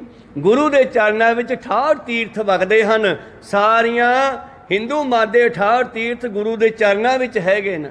ਗੁਰੂ ਅਮਰਦਾਸ ਜੀ ਇੱਕ ਸਿੱਖ ਨੂੰ, ਜਿਹੜਾ ਕਿ ਉਹਨਾਂ ਦਾ ਪੁਰਾਣਾ ਮਿੱਤਰ ਸੀ, ਗੰਗਾ ਦਾ ਯਾਤਰੀ, ਜਾ ਰਿਹਾ ਇੱਕ ਵਾਰੀ ਯਾਤਰਾ ਨੂੰ, ਜਾਂਦਾ ਜਾਂਦਾ ਸੋਚਿਆ ਗੋਇੰਦਵਾਲ ਹੋ ਚੱਲੀਏ, ਮਹਾਰਾਜ ਨੂੰ ਮਿਲ ਚੱਲੀਏ। ਮਿਲਣ ਆ ਗਿਆ। ਪਾਤਸ਼ਾਹ ਕਹਿੰਦੇ ਕਿੱਥੇ ਚੱਲੇ ਆ? ਕਹਿੰਦਾ ਜੀ ਮੈਂ ਗੰਗਾ ਚੱਲੇ ਆ ਦਰਸ਼ਨ ਕਰਨ, ਯਾਤਰਾ ਕਰਨ। ਤੇ ਪਾਤਸ਼ਾਹ ਕਹਿੰਦੇ ਆਪਣੇ ਬੌਲੀ ਸਾਹਿਬ ਜੀ ਗੰਗਾ ਆ ਗਈ, ਹੁਣ ਤੈਨੂੰ ਉੱਥੇ ਜਾਣ ਦੀ ਕੀ ਲੋੜ ਹੈ? ਉਹ ਨਹੀਂ ਨਹੀਂ ਮਹਾਰਾਜ, ਘਰੋਂ ਚੱਲੇ ਆ, ਘਰਦਿਆਂ ਨੂੰ ਕਹਿ ਕਹੋ ਕੇ ਸਾਰੀ ਤਿਆਰੀ ਕਰਕੇ ਆਇਆ, ਹੁਣ ਮੈਂ ਗੰਗਾ ਜਾਊਂਗਾ। ਪਾਤਸ਼ਾਹ ਨੇ 2-4 ਵਾਰੀ ਕਿਹਾ, ਨਾ ਮੰਨਿਆ। ਕਹਿੰਦੇ ਚੰਗਾ ਫਿਰ ਇੱਦਾਂ ਕਰੀ, ਆਉਂਦਾ ਹੋਇਆ ਗੰਗਾ ਦਾ ਜਲ ਲੈ ਕੇ ਆਈ ਸਾਡੇ ਵਾਸਤੇ ਗੜਵਾ ਭਰ ਕੇ। ਕਹਿਣ ਲੱਗਿਆ ਜੀ ਠੀਕ ਆ। ਹੁਣ ਗਿਆ ਉੱਥੇ ਗੁਰੂ ਪਿਆਰਿਓ, ਅੱਜ ਕੱਲ੍ਹ ਤਾਂ ਰਬੜ ਦੇ ਡੱਬੇ ਬਣ ਗਏ, ਉਦੋਂ ਹੁੰਦਾ ਸੀ ਤੂੰਬਾ ਜਾਂ ਕੁੰਡੇ ਵਾਲਾ ਪਿੱਤਲ ਦਾ, ਤੇ ਇਹ ਉਹਦੇ ਕੋਲ ਹੈ। ਪਹੁੰਚ ਗਿਆ, ਇਸ਼ਨਾਨ ਕੀਤਾ, ਯਾਤਰਾ ਕੀਤੀ, ਮੁੜਨ ਲੱਗਿਆ, ਯਾਦ ਆਇਆ ਵੀ ਗੁਰੂ ਸਾਹਿਬ ਨੇ ਗੰਗਾ ਦਾ ਜਲ ਮੰਗਾਇਆ ਸੀਗਾ। ਉਹ ਤੂੰਬਾ ਜਿਹਾ ਵਿੱਚ ਕਰਕੇ ਭਰਨ ਲੱਗਿਆ, ਉਹ ਹੱਥੋਂ ਛੁੱਟ ਗਿਆ ਤੇ ਗੰਗਾ ਦੀ ਐਸੀ ਛੱਲ ਵੱਜੀ, ਉਹ ਰੁੜ ਕੇ ਵਿੱਚੇ ਪਤਾ ਨਹੀਂ ਕਿੱਧਰ ਗਿਆ, ਲੱਭਿਆ ਨਹੀਂ। ਮੁੜ ਕੇ ਵਿਚਾਰੇ ਨੂੰ ਖਾਲੀ ਹੱਥ ਆ ਗਿਆ। ਪਾਤਸ਼ਾਹ ਕਹਿੰਦੇ ਵੀ ਜਲ ਨਹੀਂ ਲਿਆਇਆ। ਕਹਿੰਦਾ ਜੀ ਜਲ ਕਿੱਥੋਂ ਲਿਆਉਂਦਾ, ਕਾਹਦੇ 'ਚ ਲਿਆਉਂਦਾ? ਗੜਵਾ ਤਾਂ ਮੇਰਾ ਗੰਗਾ 'ਚ ਡਿੱਗ ਪਿਆ, ਰੁੜ ਗਿਆ ਵਿੱਚ ਹੀ, ਹੱਥੋਂ ਛੁੱਟ ਗਿਆ।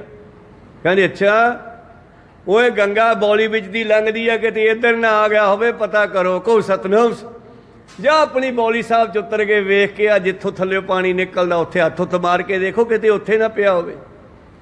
ਉਹੀ ਗੱਲ ਜਦੋਂ ਕਹਿੰਦੇ ਉੱਥੇ ਜਾ ਕੇ ਦੇਖਿਆ ਤੇ ਉਹ ਗੜਬਾ ਉੱਥੋਂ ਨਿਕਲਿਆ। ਕਹਿੰਦੇ ਹੁਣ ਤਾਂ ਤਸੱਲੀ ਹੋ ਗਈ ਵੀ ਗੰਗਾ ਇੱਧਰ ਨੂੰ ਆਉਂਦੀ ਆ। ਕਹਿੰਦੇ ਜੀ ਹੁਣ ਤਾਂ ਹੋ ਗਈ, ਹੁਣ ਨਹੀਂ ਜਾਂਦੇ ਕਿਧਰੇ। 68 ਤੀਰਥ ਗੁਰ ਕੀ ਚਰਨੀ, ਪੂਜੈ ਸਦਾ ਵਸੇਖ। ਸਿੱਖੋ ਵਿਸ਼ੇਸ਼ ਕਰਕੇ, ਖਾਸ ਕਰਕੇ ਗੁਰੂ ਦੇ ਚਰਨਾਂ ਨਾਲ ਜੁੜ ਜਾਓ, ਕਿਤੇ ਜਾਣ ਦੀ ਲੋੜ ਨਹੀਂ, ਸਭ ਕੁਝ ਇੱਥੇ ਮਿਲ ਜਾਂਦਾ। ਕਹੋ ਸਤਨਾਮ। ਸਭ ਕੁਛ ਘਰ ਮੈਂ ਬਾਹਰ ਨਾਹੀ, ਬਾਹਰ ਟੋਲਾ ਸਭ ਭਰਮ ਭੁਲਾਹੀ। ਪਰ ਆਖਰੀ ਪਦੇ ਵਿੱਚ ਪਾਤਸ਼ਾਹ ਜੀ ਕਹਿੰਦੇ, ਪਰ ਹੰਸ ਹੇਤ ਲੋਭ ਕੋਪ ਚਾਰੇ ਨਦੀਆਂ ਅੱਗ। ਹੰਸ ਦਾ ਮਤਲਬ ਹੁੰਦਾ ਮੈਂ, ਹੰਕਾਰ। ਹੰਕਾਰ ਹੇਤ ਮੋਹ, ਲੋਭ ਲਾਲਚ, ਤੇ ਕੋਪ ਹੁੰਦਾ ਕ੍ਰੋਧ ਗੁੱਸਾ। ਇਸ ਦੁਨੀਆ ਇਹਨਾਂ ਚਾਰਾਂ ਨਦੀਆਂ ਵਿੱਚ ਡੁੱਬ ਰਹੀ ਆ। ਕਹੋ ਸਤਨਾਮ। ਕੋਈ ਗੁੱਸੇ ਕਾਰਨ ਚੱਕੀ ਫਿਰਦਾ ਪੰਡਾ ਗੁੱਸੇ ਦੀਆਂ, ਤੇ ਕੋਈ ਲਾਲਚ ਦੀਆਂ, ਤੇ ਕੋਈ ਮੋਹ ਮਮਤਾ ਦੀਆਂ, ਤੇ ਕੋਈ ਹੰਕਾਰ ਦੀਆਂ ਪੰਡਾ ਚੱਕੀ ਫਿਰਦਾ। इन्हां चारां नदियां विच डुबदा जा रहा है। पवै दज्जै विच पैंदे है ते सड़ जांदे है, मच जांदे है। कहो सतनाम। इन्हां नदियां विच सड़ी जांदे है, खत्म होई जांदे है। पवै दज्जै, दज्जना हुंदा मच जाना, मची जांदे आ। नानका ओ नानका तरिए करमी लग, जे तेरे चंगे कर्म है ते गुरु दे चरनी लग जा। कहो सतनाम श्री। पौड़ी जीवन अमर मार ना पछोताई है। जिउंदा मर, मरन वेले ना पछताई। आखिरी समय जैसा फुरना बन गया, तुहानू वो फुरना चक के वो जन्म चकना पैना दोबारा। इस करके मरन तो पहला मर जा। कहो सतनाम। जिउंदा मर, मार ना पछोताई है। झूठा ये संसार किन समझाई है, किनू किनू समझाइए। सारी दुनिया ही जिहड़ी है झूठ नाल, माया नाल, विषय विकारां नाल, पंजां विकारां दे नाल, काम क्रोध हंकार दे नाल भरी हुई है। मैं किनू समझावां।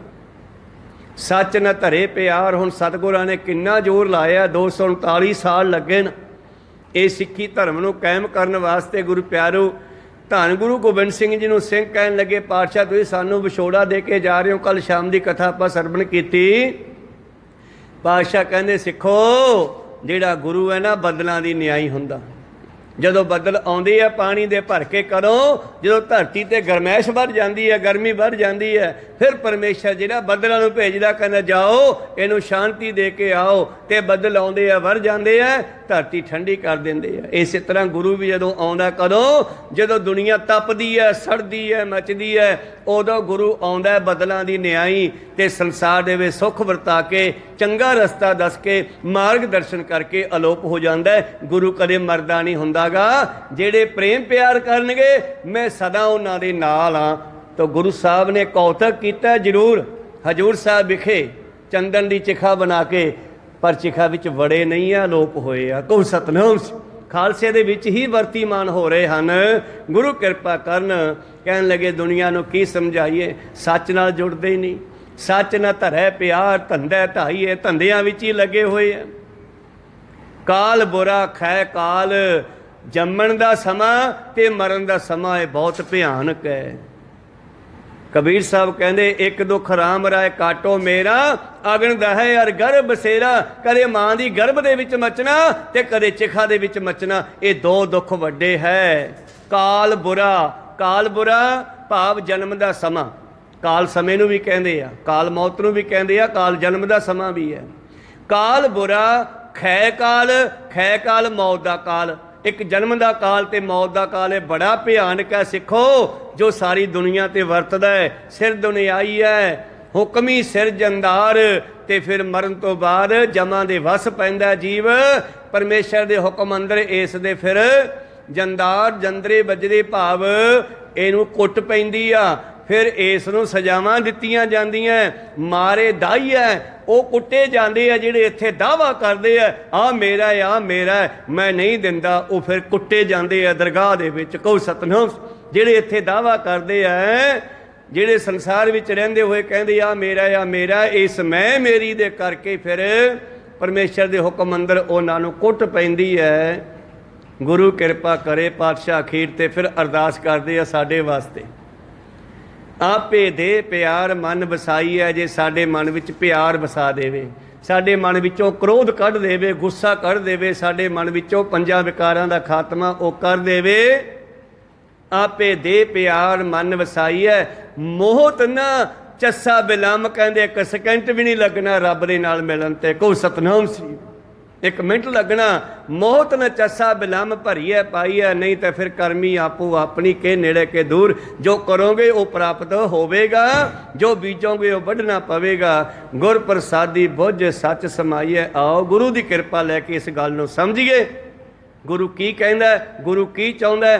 जिहड़ियां रमजां गुरु दियां बाणी विच मारियां, कक्का किरण कमल मैं पावा, सस बिगाड़ संपट नहीं आवा, किवें उहदे विच मिलना। इन्हां गुरु की कृपा नूं समझिए। गुरु की कृपा लैके गुर प्रसादी बुझ सच समाई है तो उहदे विच मिल सकते हैं।